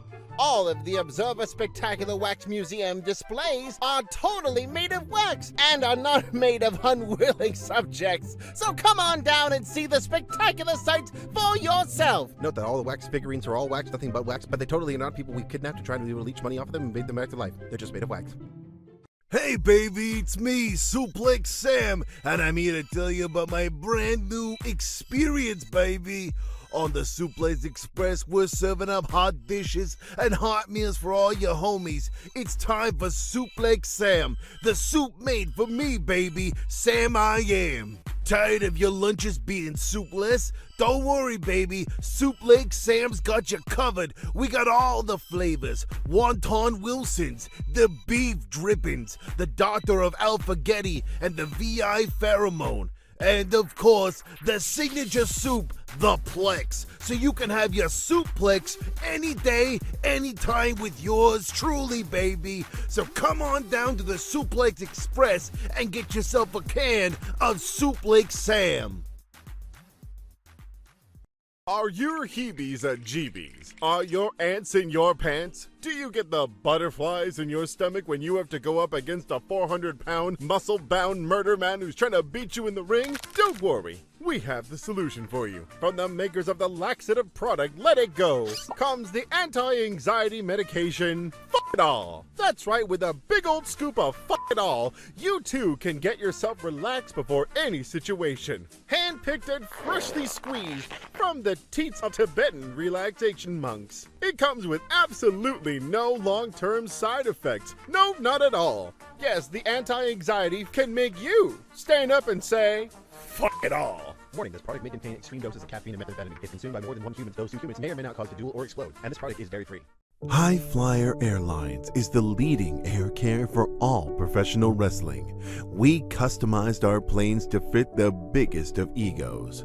With fine velvet and leather seats, a custom-made full banquet by Chef Manatee, and a working vocal booth, so you can make your promos while you're on the go.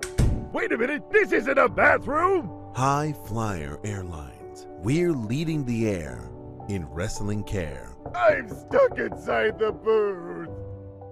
Introducing Mizuki and Nero action figure dolls with intense hand-holding couple action, maximum lewdness. Watch the world's deadliest power couple have intense action conversations. Honey, did you take out the dog today? I ate the dog! Very good. Oh yeah! Push the buttons on the back of both action dolls to get both of them to be the parents of heirs. The new Mizuki and Nero action figure dolls. Each sold separately, but then put together as a couple. And ladies and gentlemen, we are back, and it is time for in-ring action. Are you ready, Michael? I am ready for this match of former friends. Then no time like the present. Let's head down to ringside. The following match is scheduled for one fall. Introducing first, he is the master of Street Lucha, Glacirus.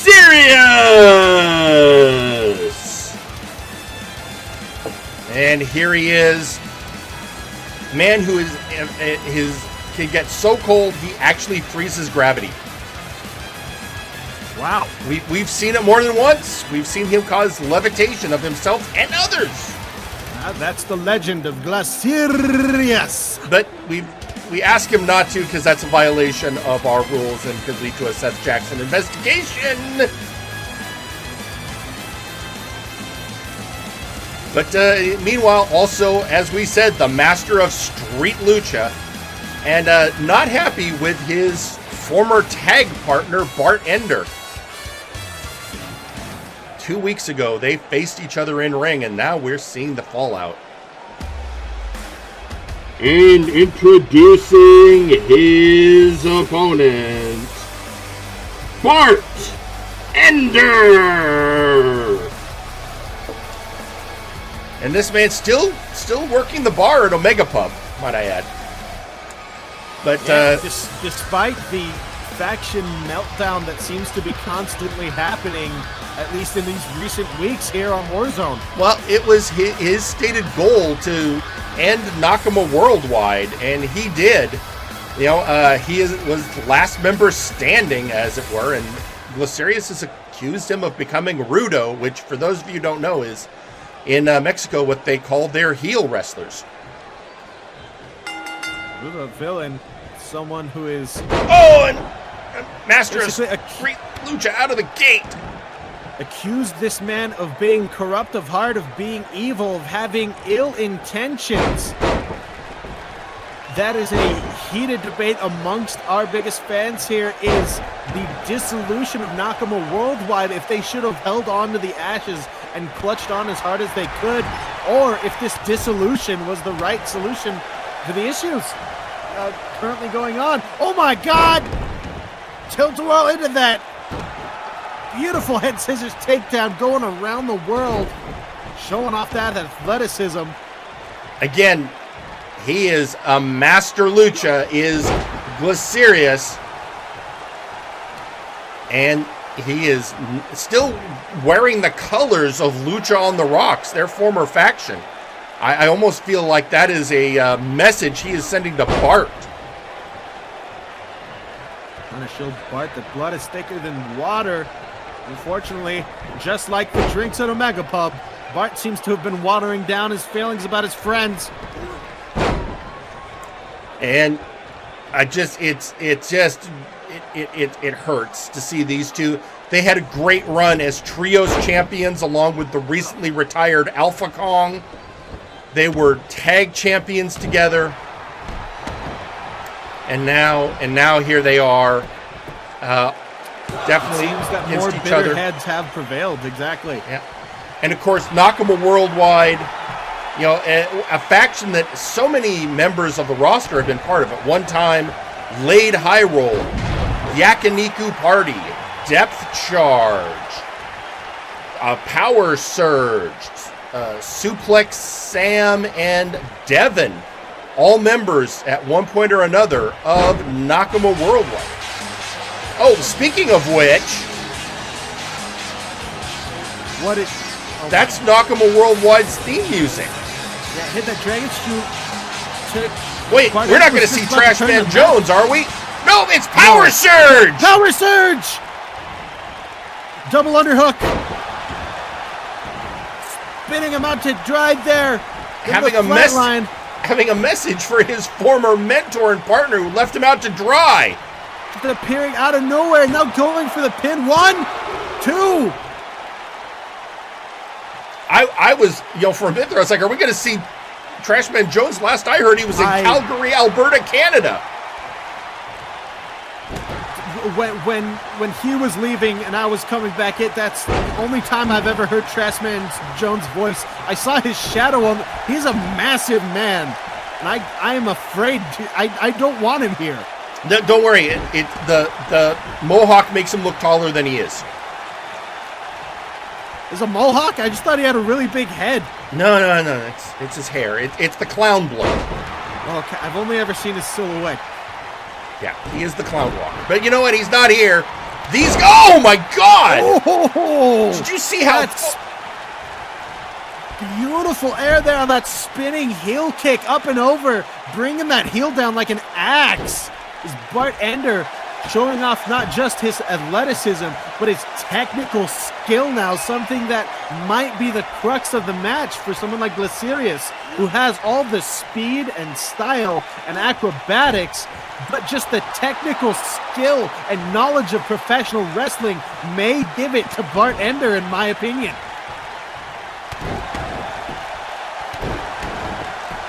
Jumps to the back from Glacirus, not letting him grab those ropes and get to his feet on his own accord. Glacirus, the back of the neck lock there, hanging him up on the ropes, going for a whip. Drop down does Bart Ender. Oh, back through. And a beautiful takedown there. And now springboarding back through to that Rana, now to the top rope. What's he got planned? Oh! He had a snowfall planned. Snowfall driving those two boots into the chest of Bart Ender. Now it's frostbite. Bart is starting locked to in get the cold frostbite. in the arena. Oh, but he breaks out. Again, these two know each other so well. They were a tag team for so long. Bart Ender proving he ain't no freezer burn pork chop now, driving in that bulldog. Taking a moment to look Glacirus in the eye. Waiting for him to get to his feet. Maybe a little too long. Glacirus managed to take advantage of it. Takes the leg drag and screw over, right back up as Bart Ender springs to his feet. Caught that kick there. Rolled Bart Ender through. And again, beautiful. Into the frostbite. Yeah, that frostbite and locked in again. And tap! Just been working on that arm. Here's your winner, Glacirus! Frostbite proving very, very effective on Bart Ender. Was just in shock at the current moment. Well, I think you got to give an assist to Power Surge on that one. Perhaps just a little bit. He barely come. You can't say Glacirus didn't do most of the work. Come on. Oh Jerry. no, he absolutely ended Bart. With the assist to Power Surge, though, indeed. Seems like just the beginning of something that may just continue to boil over, Jerry. Yeah, I don't think we've seen the end of that one. Well, ladies and gentlemen, so much going on, but now we need to hear from somebody we heard a little bit earlier. Ladies and gentlemen, I give you, and it is R. Sawyer.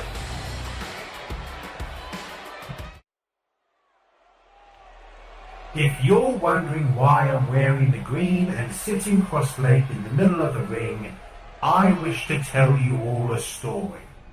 It's quite interesting, especially for people like the Bad Batch that weren't around at the time. A few years ago, I once aimed for Domain Man's Nexus Title Championship, but my Robo was the #1 contender at the time. Domain Man then saw fit to have me, Zacko, and Zacko's shitty father Chaz Lee fight in a triple threat. I won that particular match, but I didn't secure the belt. However, I then had to face my Robo again for a spot on another Nexus Championship match that was taking place the following week. Crazy booking back then, I know. Zacko won that match, kicked his father in the nuts, and then started the path he took for me. Now do you remember, Ace? Do you remember who you are and where and when you came from? Thanks to you, we formed Mean. We've left our mark on this company. Where we are today, we built it. I'm part of Mean. Malice is part of Mean. And you are too. And you've written your own history. You're your own man. But this story, this legend, it's ours. We can change the Nexus, and with it, we can make the future to what we want it to be. There is no fate but what we make. And when I'm done with HR, I'm making my mark on this company. I'm writing my own history. I'm changing the Nexus for the better my way, and I'm being my own man. You say I focus on the past. I say those that do not learn from history are doomed to repeat it. You're not looking where you should be, Ace, and it seems to me that you're on an endless waltz.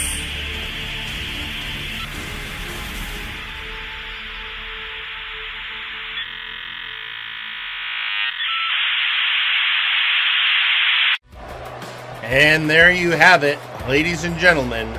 R. Sawyer with a message to his Robro Zacho duo. Well, he's not the only one. By the shackles of HR, however.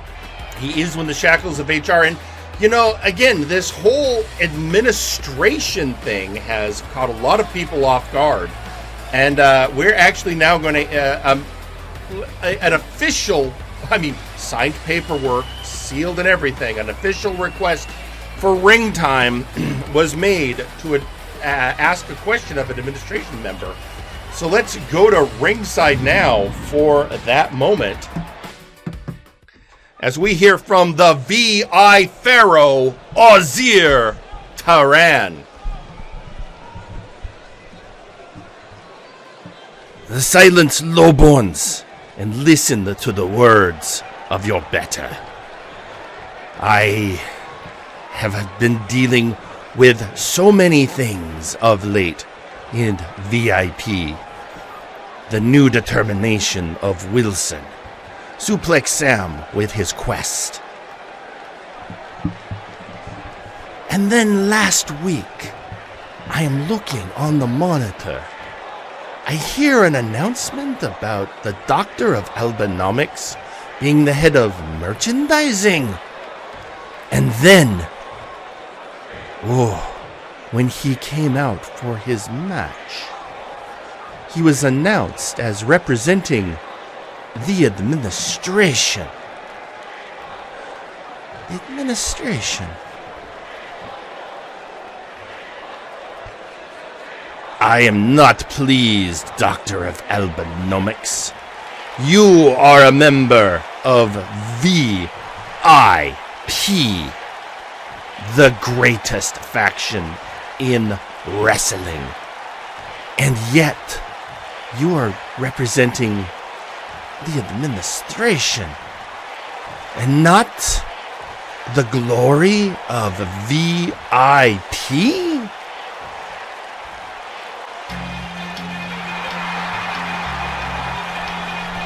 Well, Michael, I guess we're going to get an answer.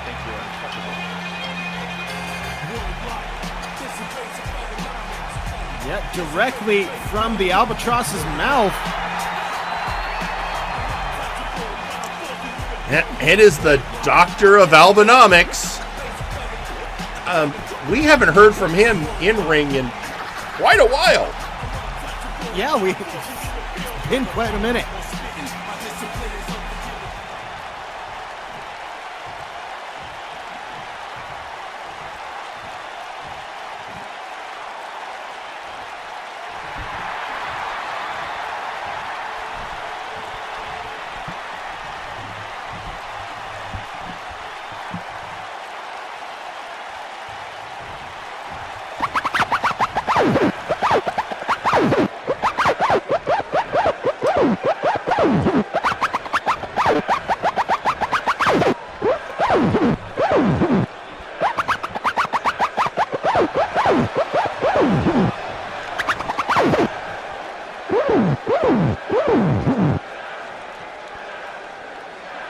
Why should I care what's going on with Zaka the Weaver, that stupid oracle? Sure, of course you'd be a better head of merchandising than him. That has nothing to do with what I'm talking about. No. Fine, you are part of the administration, but you are a member of VIP, Doctor of Albanomics.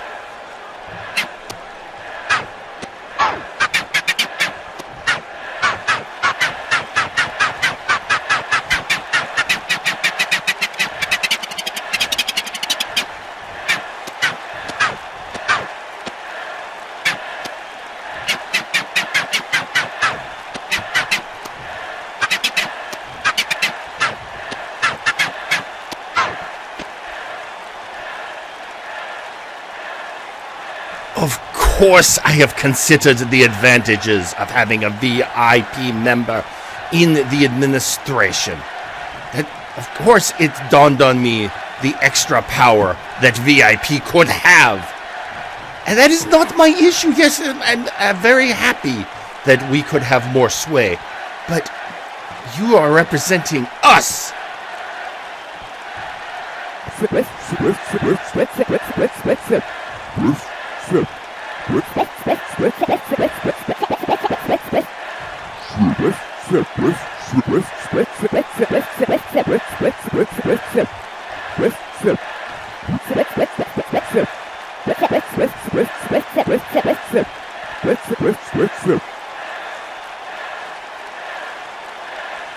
That is a ridiculous argument. No, if you come out, I at least want to hear the name VIP said. And also, while I'm at it, Doctor of Albanomics, I have to ask you, seriously, have you noticed Wilson? He's gotten rid of the clownish aspects and has become a true threat. And yet I see you still wearing jorts.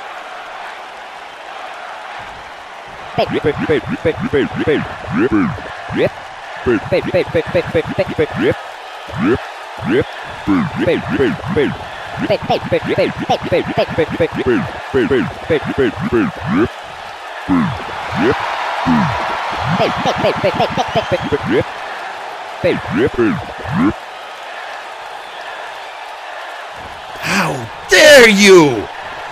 Look, I don't care if it's your style. We are VIP. We are the most powerful faction in the world. And I expect you to represent us, and to represent us in the style that is befitting our status.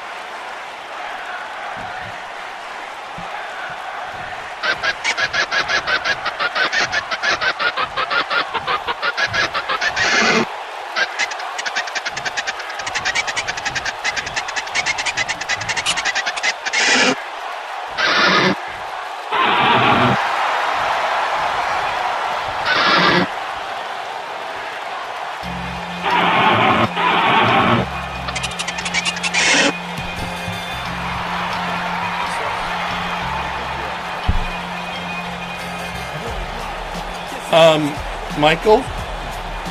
He has such a way with words, Jerry. But I don't think he should have said that about Ausir's mother. Yeah, listen, he might have gone a little bit too far about it. Like, he didn't have to say that about his family and his family's family.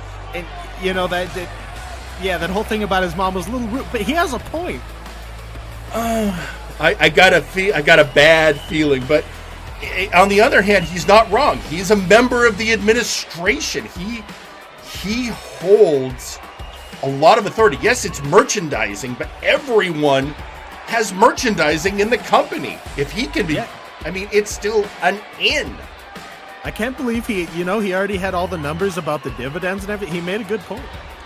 I just, I don't know that dual citizenship was a great angle for him to try and push. Yeah, maybe that was a little bit too much, but hey, Yeah, I just, that part was the part that I was like, I don't think you're making a great argument there. But anyway. So, anyway, looking away from what's going on with VIP right now, one of the other stories that has been heating up is the heating up of the war between High Voltage and the Three Kings. And we are about to see action between two members of those groups. But beforehand, we are going to be hearing from another member of the Kings. Ladies and gentlemen, I give you Flyboy Bell.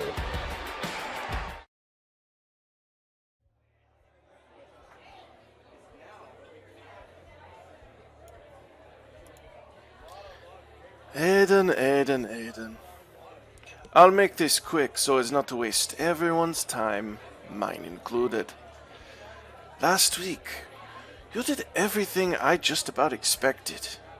You fought, you interfered for your little friends, and, well, you lost. It's how you lost that makes me feel all warm and fuzzy inside. I rolled you up right in front of your partner, and what does Wonderball do? They let you get pinned.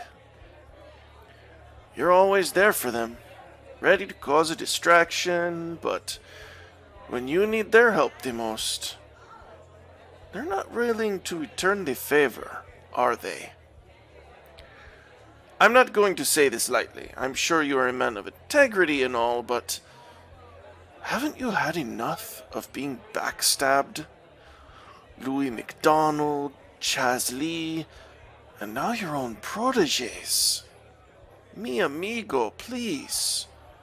Drop the baggage of high voltage. Stop being the cyberpunk prodigy and be the king you are meant to be. The cyberpunk king. Think about it. We'll be waiting.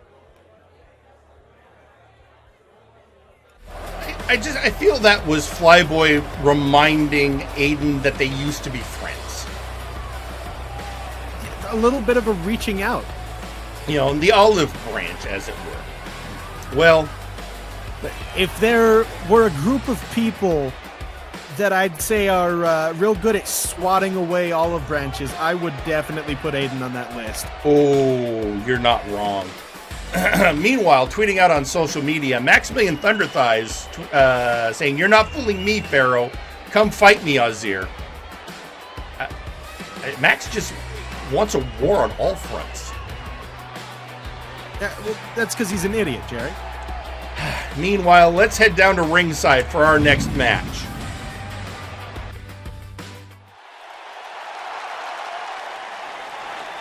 The following match is scheduled for one fall. Introducing first, representing the Three Kings, Strongman Bell. And here you have it, Flyboy's younger brother, the powerhouse of the Three Kings, Strongman Bell. It's been a hot minute since we've seen the Strongman in singles action. It has been quite a minute since we've seen him in singles action, and well, let's see. He's been doing a lot of tag matches. Let's see how he does without the support of both Ginger Boy and his brother. Yeah, it's actually kind of rare to see him coming out by himself, but I guess that's how he wanted it. Now you hear the crowd screaming that lucha, lucha. I'm ready to go. And so is Strongman. Always there we go. What actually, Jerry? One of my favorite aesthetics in the entire multiverse is the Bell Brothers. That's fair. And introducing his opponent, representing High Voltage, Leonid Sanchez.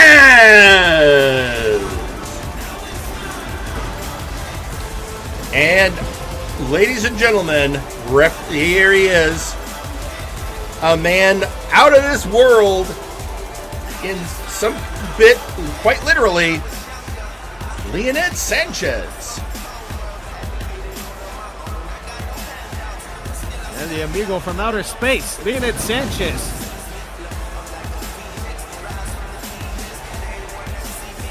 Very interested in this matchup, that classic idea of speed and athleticism versus strength, power, and experience. And I asked him about his alien status, and all he said was, Chris Stratlander has nothing on me.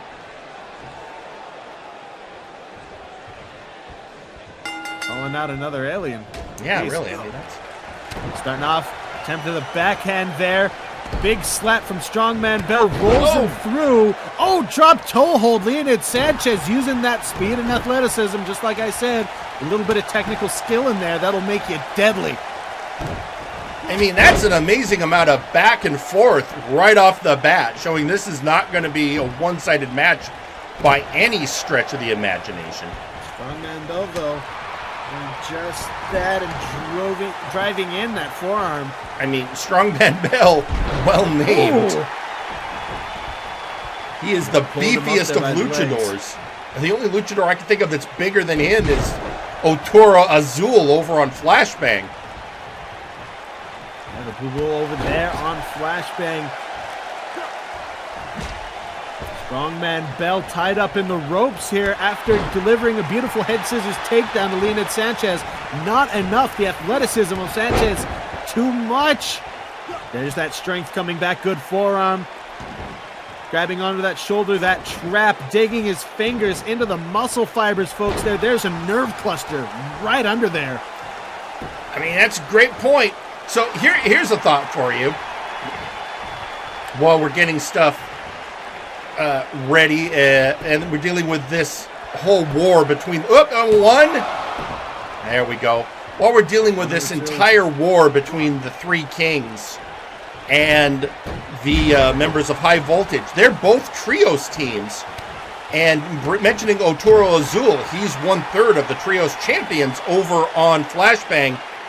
And again, we're going to be having a tournament to determine who will face AAA at Multivania for the trios belts.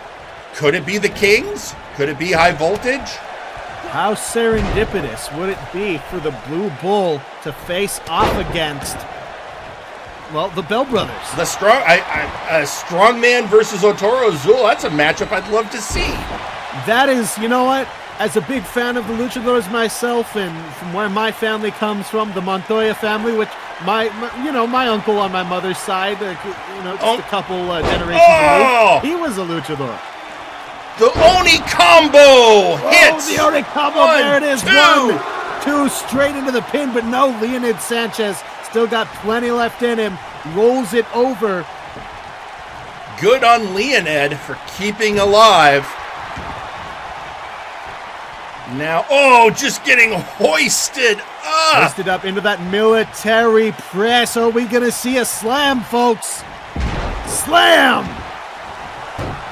The upper body strength of Strongman Bell, unparalleled by very few. Now getting that armbar in. Not quite a Judikatami, full extension of the legs there. And a stomp straight to the face, straight to the nose. Wouldn't be surprised if that slowly becomes a bleeder over this match. And down goes Strongman. Leonid, again, using that agility and speed advantage you talked about. Unparalleled dexterity. And that chick kick bringing down, but only a 2 count. Only a 2 count straight to the abdomen there. Perhaps if that kick were a little bit higher, if he hit diaphragm, that could have been it. But let's see. Reaching to gather that energy. Rolls through. Bridges into the pin. No! Again, Leonid going and pulling out all the stops. Couple lariats there. Slingshot through, but he's not over. Strongman thinks he's on the outside. I think he thought he was on the outside. Double axe handle! Straight to the head of Strongman Bell. That axe handle finding its mark 100% on. Oh no, Oh no, what are you planning? What are you planning? Take flight. Gonna take flight. Diving elbow right across the forehead. Come on, Leonid, that's enough. Dropping the elbow from the top. And going for the pin. 1, 2 count. Not even a high-flying combination like that is enough to keep down Strongman Bell. Frustrated Leonid stomping and driving knees into the head of Strongman Bell. Leonid in full control at this time.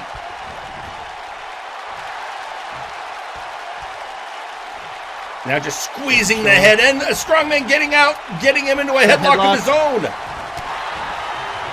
Strongman countering out of it. Double underhook into the suplex. Now working over the hands, shutting down that offense, those power moves. You don't want to get tossed around. I mean, this is speeding up the match, definitely is an advantage, and where Leonid needs it. Strongman needs to slow the pace down. Oh no! That twisting senton just landing square in the chest. 1. Go for the pin. 2. Kick out at 2.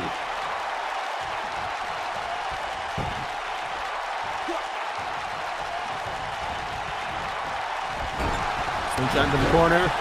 High drop kick from Leonid Sanchez. That was chin and chest. Back elbow. Strongman trying to take things back down to his pace. That's what Strongman has to do. Oh, there we go. There it is again. That military press and drop. And yep, the only combo.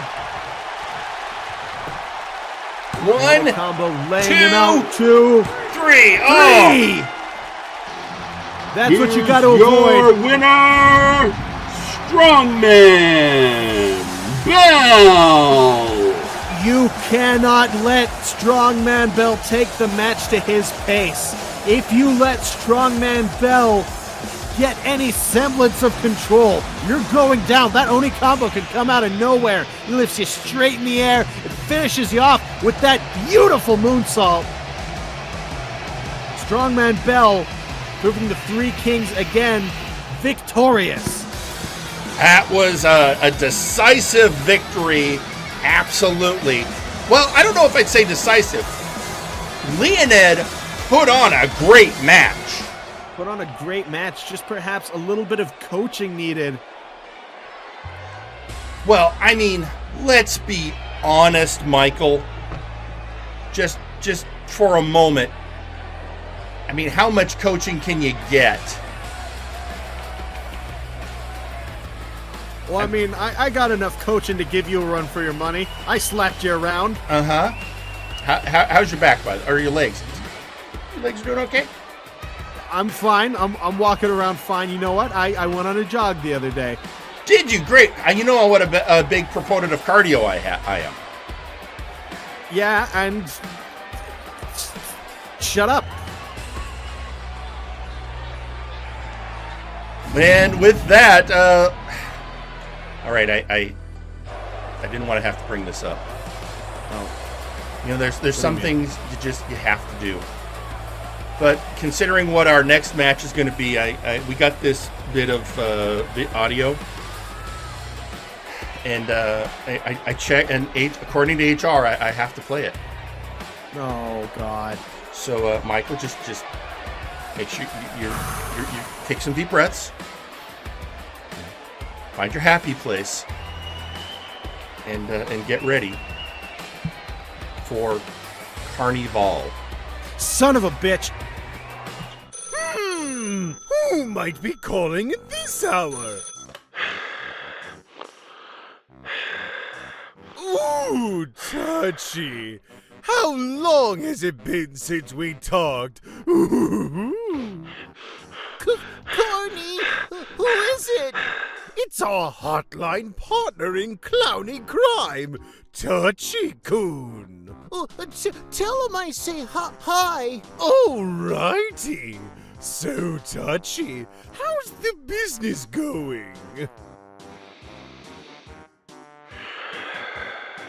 Ooh, you dirty, dirty dog.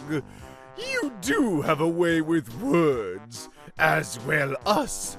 We've been on a tear lately, and we have given our love to those dying breed of Omega snubs. We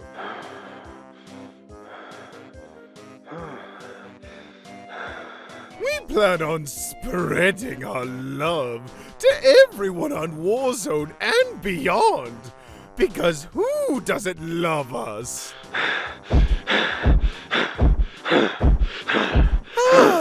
Well, keep up the good work, Touchy-kun. Ooh, and please give Crumpy our regards. Ooh, what a charmer. Hoo-wee. He's a real touchy fella. Are you okay, Michael?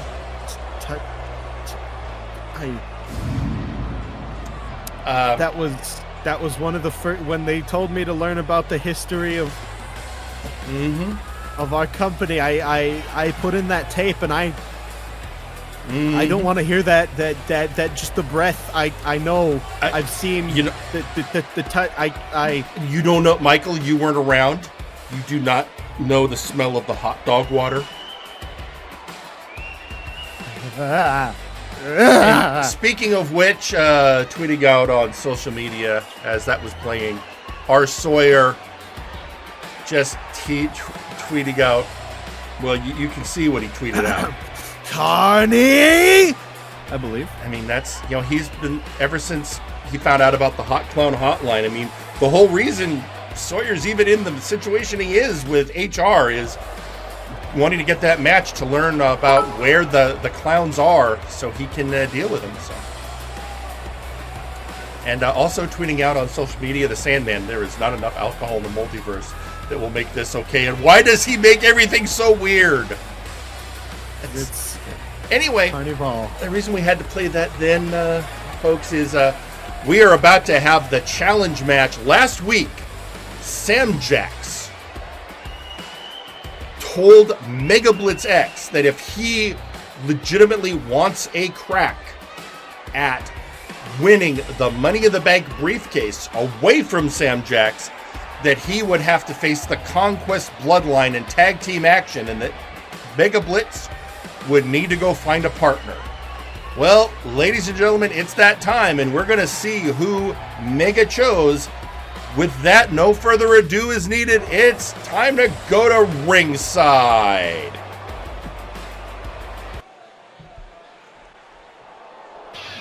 The following is a tag team match scheduled for one fall. Introducing first, Mr. Money in the Bank, Sam Jax, and the main event mistress, Lady Boots, the Conquest Bloodline. Fearsome competitors in Conquest Bloodline.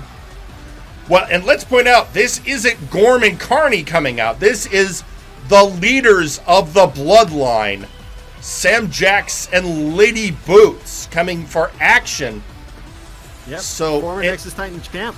Well, and Lady Boots feels that Megablitz X is at least partially responsible for her losing the Nexus Titan Championship. So, well, and one of these people has a key to, well, pretty much any belt he wants if he, plays his card correctly. Oh, he's made it clear what he wants, but he is playing the long game. That briefcase expires at Multivania. Yeah, that would be his last shot to cash it in.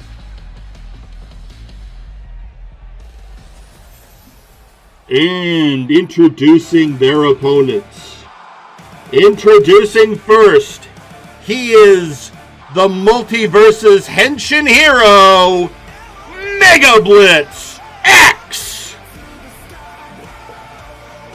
Rider X appears. Yeah, he did a flippy parkour thing off the building earlier today to give a child their balloon. You have to admit, even you were impressed. Listen, I was impressed by the parkour, but that kid had a Maximillian Thunderthighs shirt on. I proceeded to pop the balloon because that child doesn't deserve happiness. How badly did the mother beat you up? I ran too fast for her, Jerry. Can't catch me. Meanwhile, Megablitz X coming out to ringside, but here's the question. Who did he pick for his partner? Yeah, who did the soft boy Rider X choose to balance out his delicate sensibilities? Yeah, especially, having to face the opposition of Sam Jax and Lady Boots.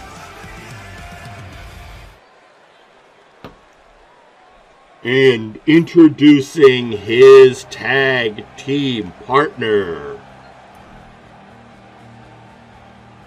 Oh, I know that music. Wait a minute.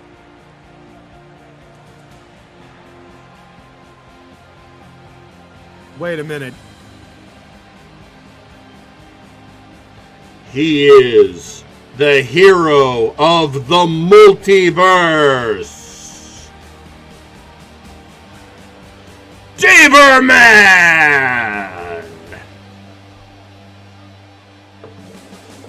Well, this actually makes sense. Daverman is always there for those in need. You know, he has a long history of stepping up to help those in need. Witness his assistance to Zacko Duo and Meme during their feud with VIP, and always seeking justice, and frankly, a bit of a history with the Bloodline. Sure, this makes perfect sense. Ladies and gentlemen, our man, Daverman. Yeah, your guy. Whatever, Jerry. Two of them in one match. I don't know if I can handle this. Just the amount of spandex and thinly veiled good intentions it's disgusting.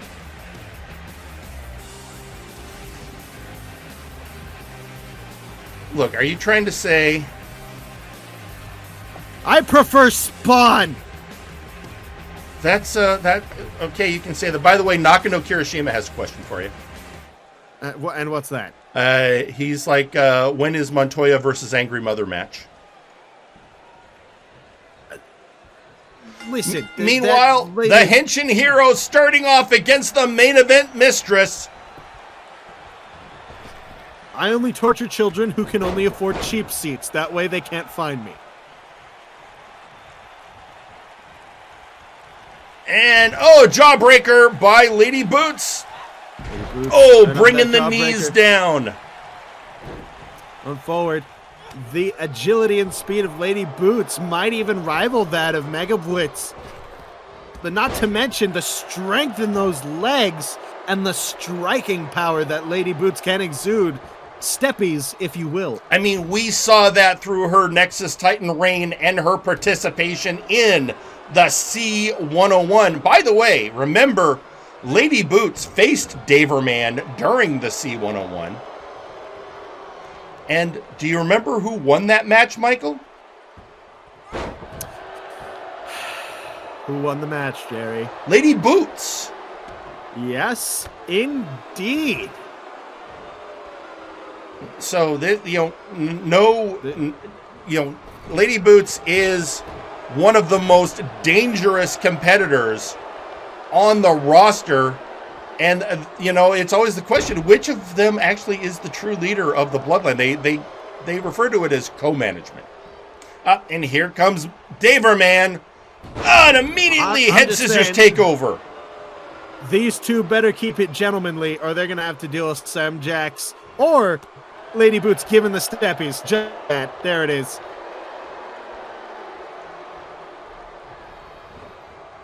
Boots whipping him into the corner. Oh, beautiful German suplex.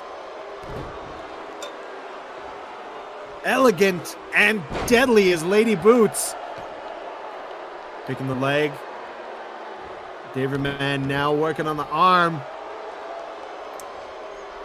Trying to shut down the offense. That's a bit of a strategy. Lady Boots, the legs. The pulse when it comes to those kicks. I've seen those kicks stun a man 3 times their size. Really quickly, Graven tweeting out, happy I came in after all the clown business. You don't know how happy you are, Graven. Yeah, very, very lucky. Good for you, Graven. Meanwhile, and here comes Boots, raking those boots across the face. Not to mention the recent, apparel change, the addition of those heels, that extra bit of focus on those heels when she delivers those spinning back kicks, that's gonna hurt real bad. Well, according to the main event mistress, it was, time for a glow up. Yeah, she should help style Daverman. Maybe actually, look the part of like a cool hip hero. Daverman has gone through many costumes in his career. None of them good. In my disagree. opinion, at least. I think he's had many good costumes. Daverman driving the boot into the face of Lady Boots. Lady Boots still firmly trying to stay in control of this match. Yeah. Our competitors need to start playing the tag team game. Yeah, I mean, honestly, Daverman and Megablitz are doing a much better job of doing the tagging in and out. Lady Boots, I think, wants to prove something, although Sam Jax is now asking for a tag. He's ready to come in. Yeah, now ready to come in. Lady Boots trying to fill it out. She's filled it out all that she needs to now. Now, giving the business to the Henshin hero, driving the knee and foot straight into his face. Comes the tag. Combination maneuver here. Slingshot back into the corner, driving the knees into the back of Megablitz. Yeah, but Mega immediately countered. Sam Jax not able to take advantage of the moment. Sam Jax, time to suck the energy and good intentions out of this match, out of these two heroes. Oh, big chop. Overhands. And another one across the chest. Chop block there, bringing him down. I'm surprised Sam Jax wasn't on Seth Jackson's investigation list, to be honest. I think he has other plans involving that briefcase. I think that's an easy ruling out. It's a good point. Good point. He has all the power he needs. Doesn't need to be messing with tables. Oh, drop kick by Daverman. Nice and high drop kick. Impressive for a man who I have low expectations for. Oh, standing moonsault onto Sam Jax, and whoa, he's going up top, and what are we getting? Completely unnecessary maneuver, rolling senton.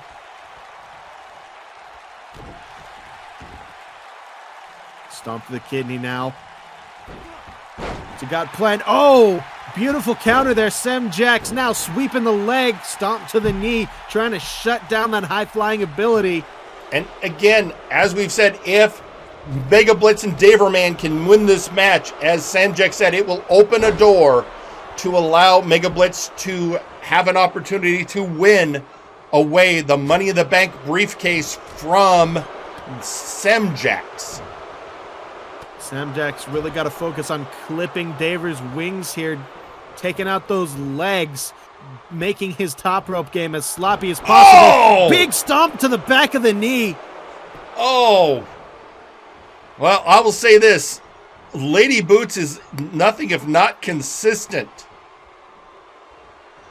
And that, but a reversal by Daver. I was going to say consistent in bringing the pain. Oh, Daver was going for a tag, and Lady Boots denies him and sends him to the blue corner where he caught the leg, though. Kick to the inner thigh. Shot back into the corner. Lady Boots showing off that power, driving the knee into the chest. Oh, now raking the heel across the face.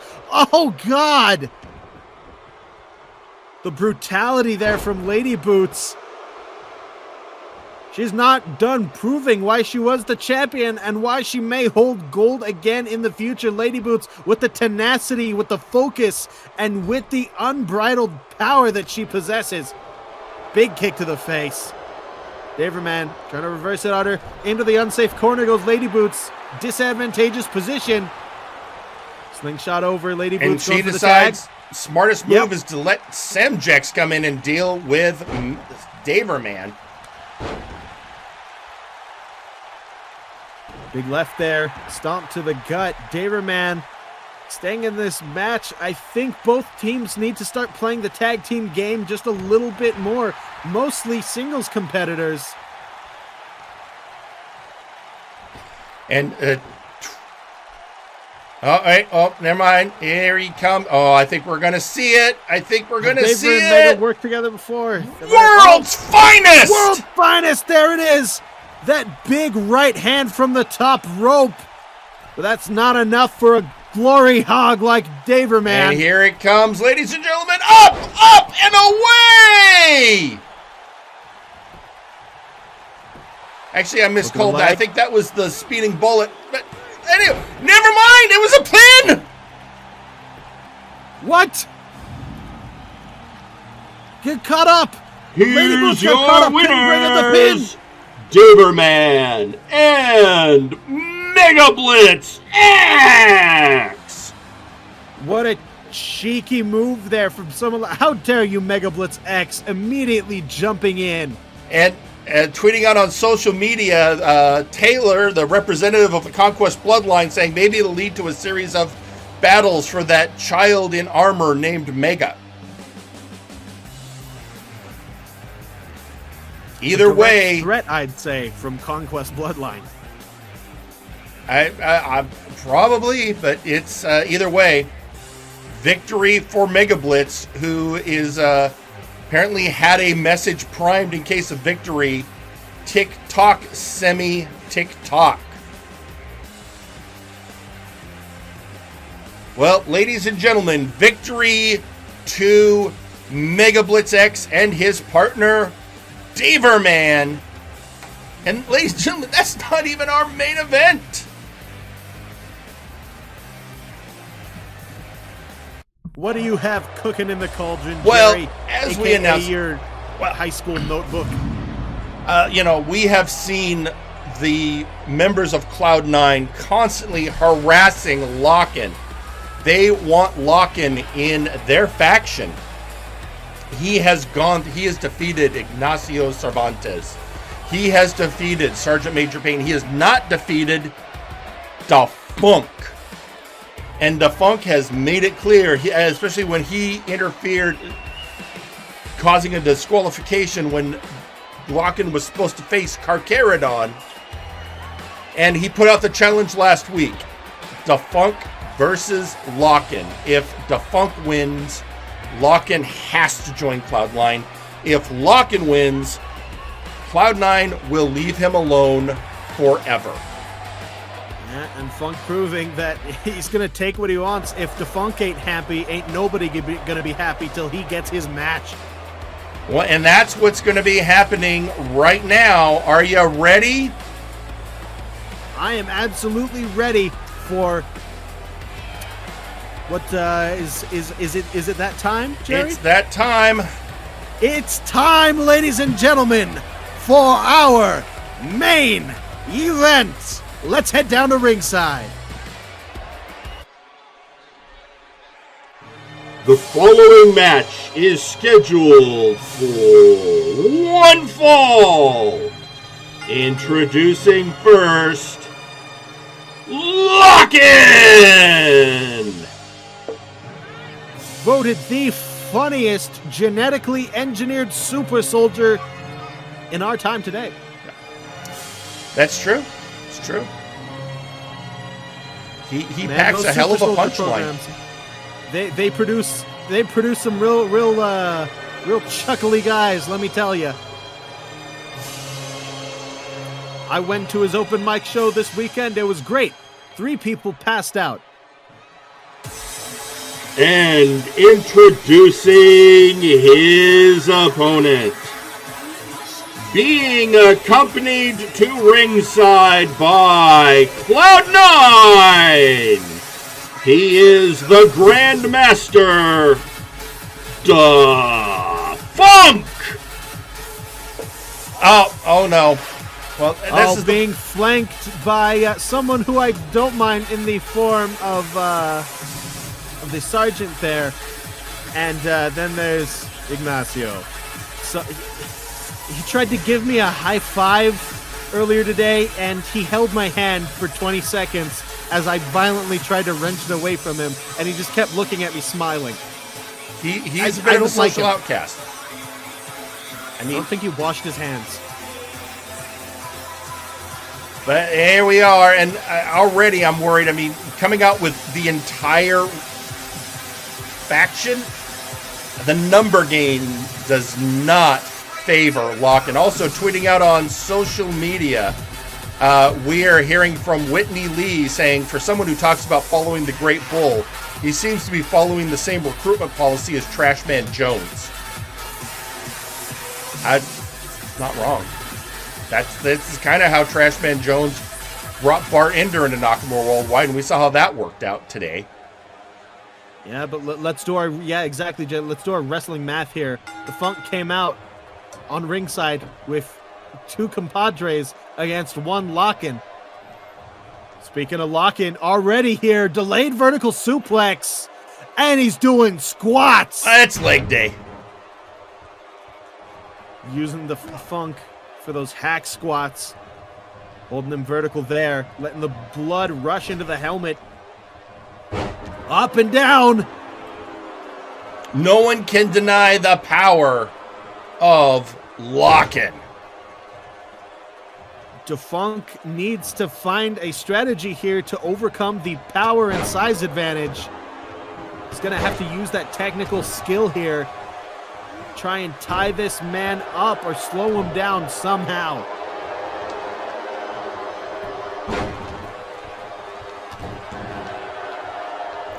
And Lachen just manhandling Defunk. Defunk finally getting an elbow in.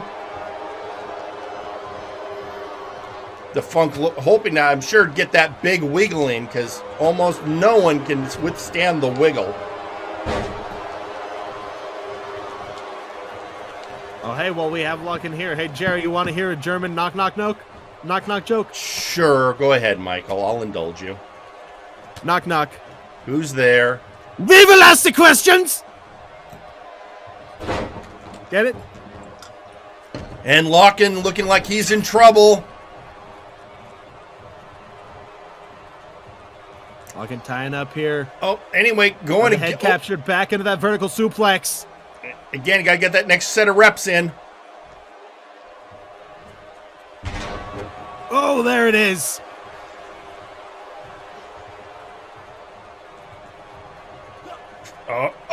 And picking him up and scooping him slamming him down.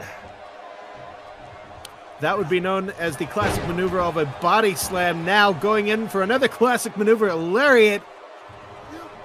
Funk gained control there just for a moment, but the power of Lachen able to just sweep him off his feet there. Now driving right hands into the chin.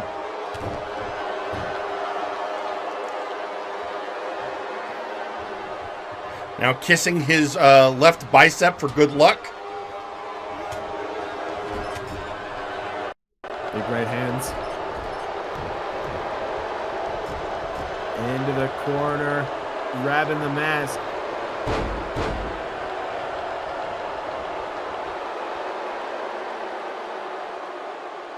Defunk taking advantage. He shouldn't be placating to the crowd right now. Got that armbar locked in, that Jinji Katami. And just working on the arm. Was that a Fujiwara armbar? My bad. I'm not too up on my different types of arm captures here. Big headbutt.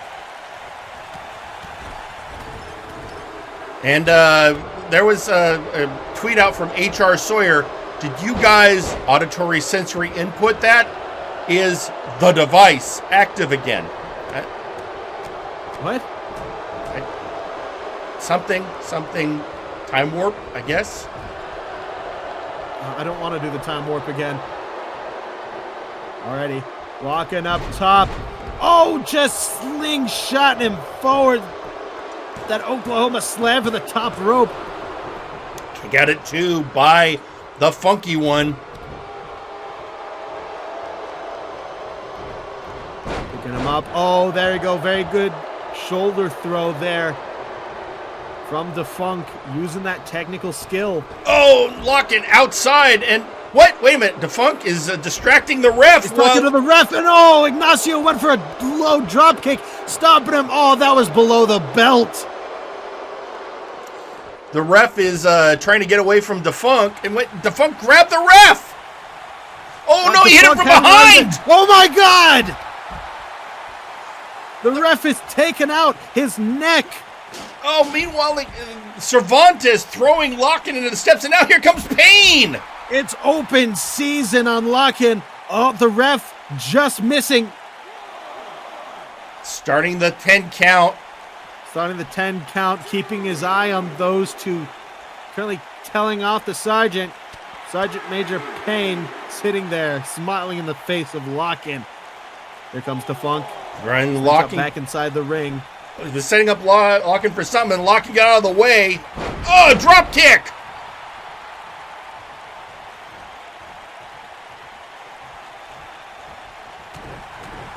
Big right hand. Those strikes have been frazzling the funky one. Raising his arms to the skies, Lachen dumped to the outside. And Defunct chasing after. Not a place Lachen wants to be. Again, kids, if you do your wrestling math, the outside is a very disadvantageous position for the funny man. Yeah, there is danger outside the ring. And Defunct is complex. Totally, apparently this is the way of the Great Bull. Do whatever you have to do to come out on top. You know, I don't get this Great Bull nonsense. If something's bull, it's just bull.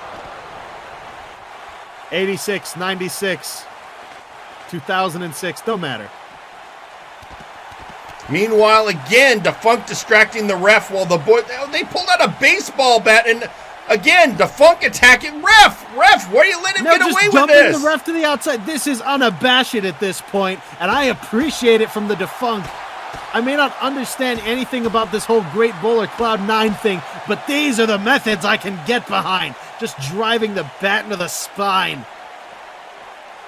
And again,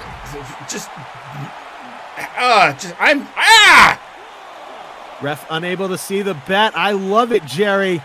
I think the ref is having a hard time. I think he's got a small concussion, which hasn't regenerated yet. I mean, we hired the man because he's functionally immortal, but there are limits.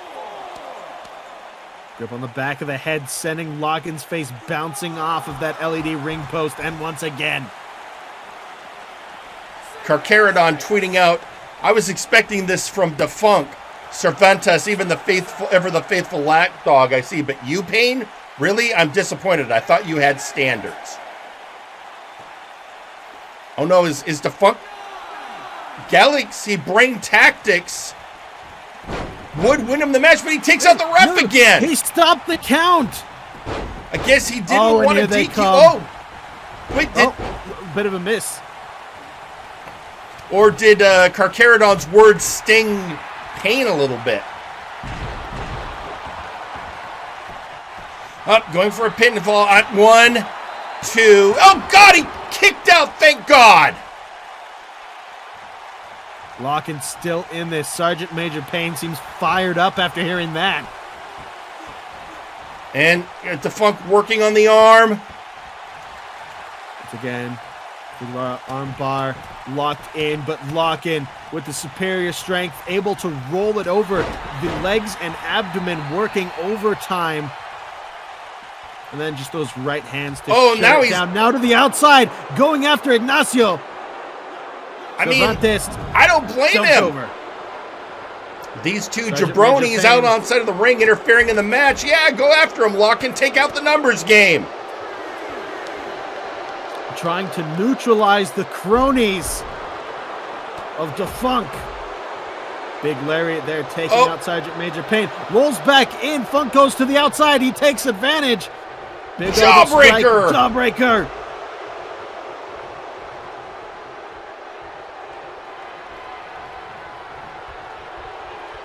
Let's see what's happening. Are we tuning up? Oh, I think he might have been getting ready for the wiggle, but countered by Lachen. He was tightening things up for the wiggle, but not quite. What's Sergeant Major Payne doing? He's getting the... oh, no. No. Putting the steps in the ring, the ref. He's got to keep officiating this match. If he has a chance, he can push those back to the outside, but there's a submission locked in right now. And Lachen get out. I mean, he has been brutalized, and Payne's going under the mat again. Yeah, there's the ref trying to get rid of the steps.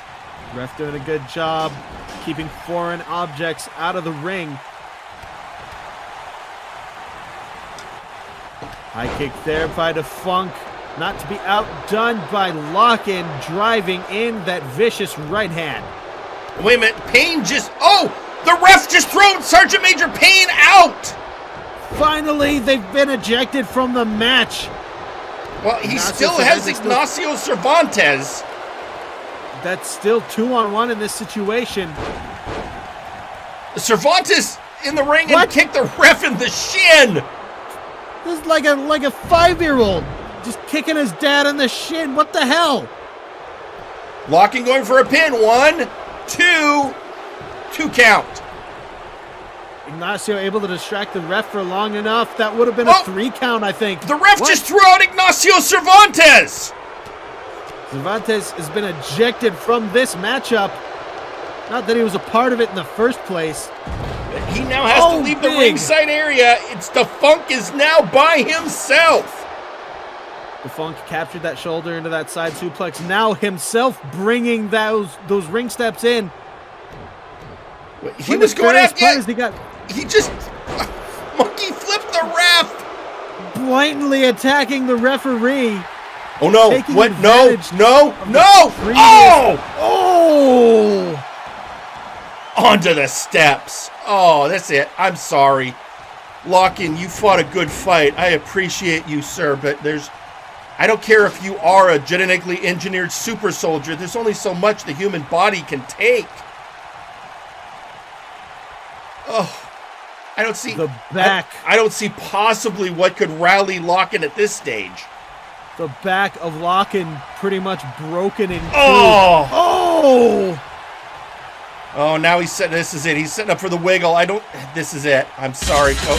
That Russian. What the hell? It's dark. It's dark, Jerry.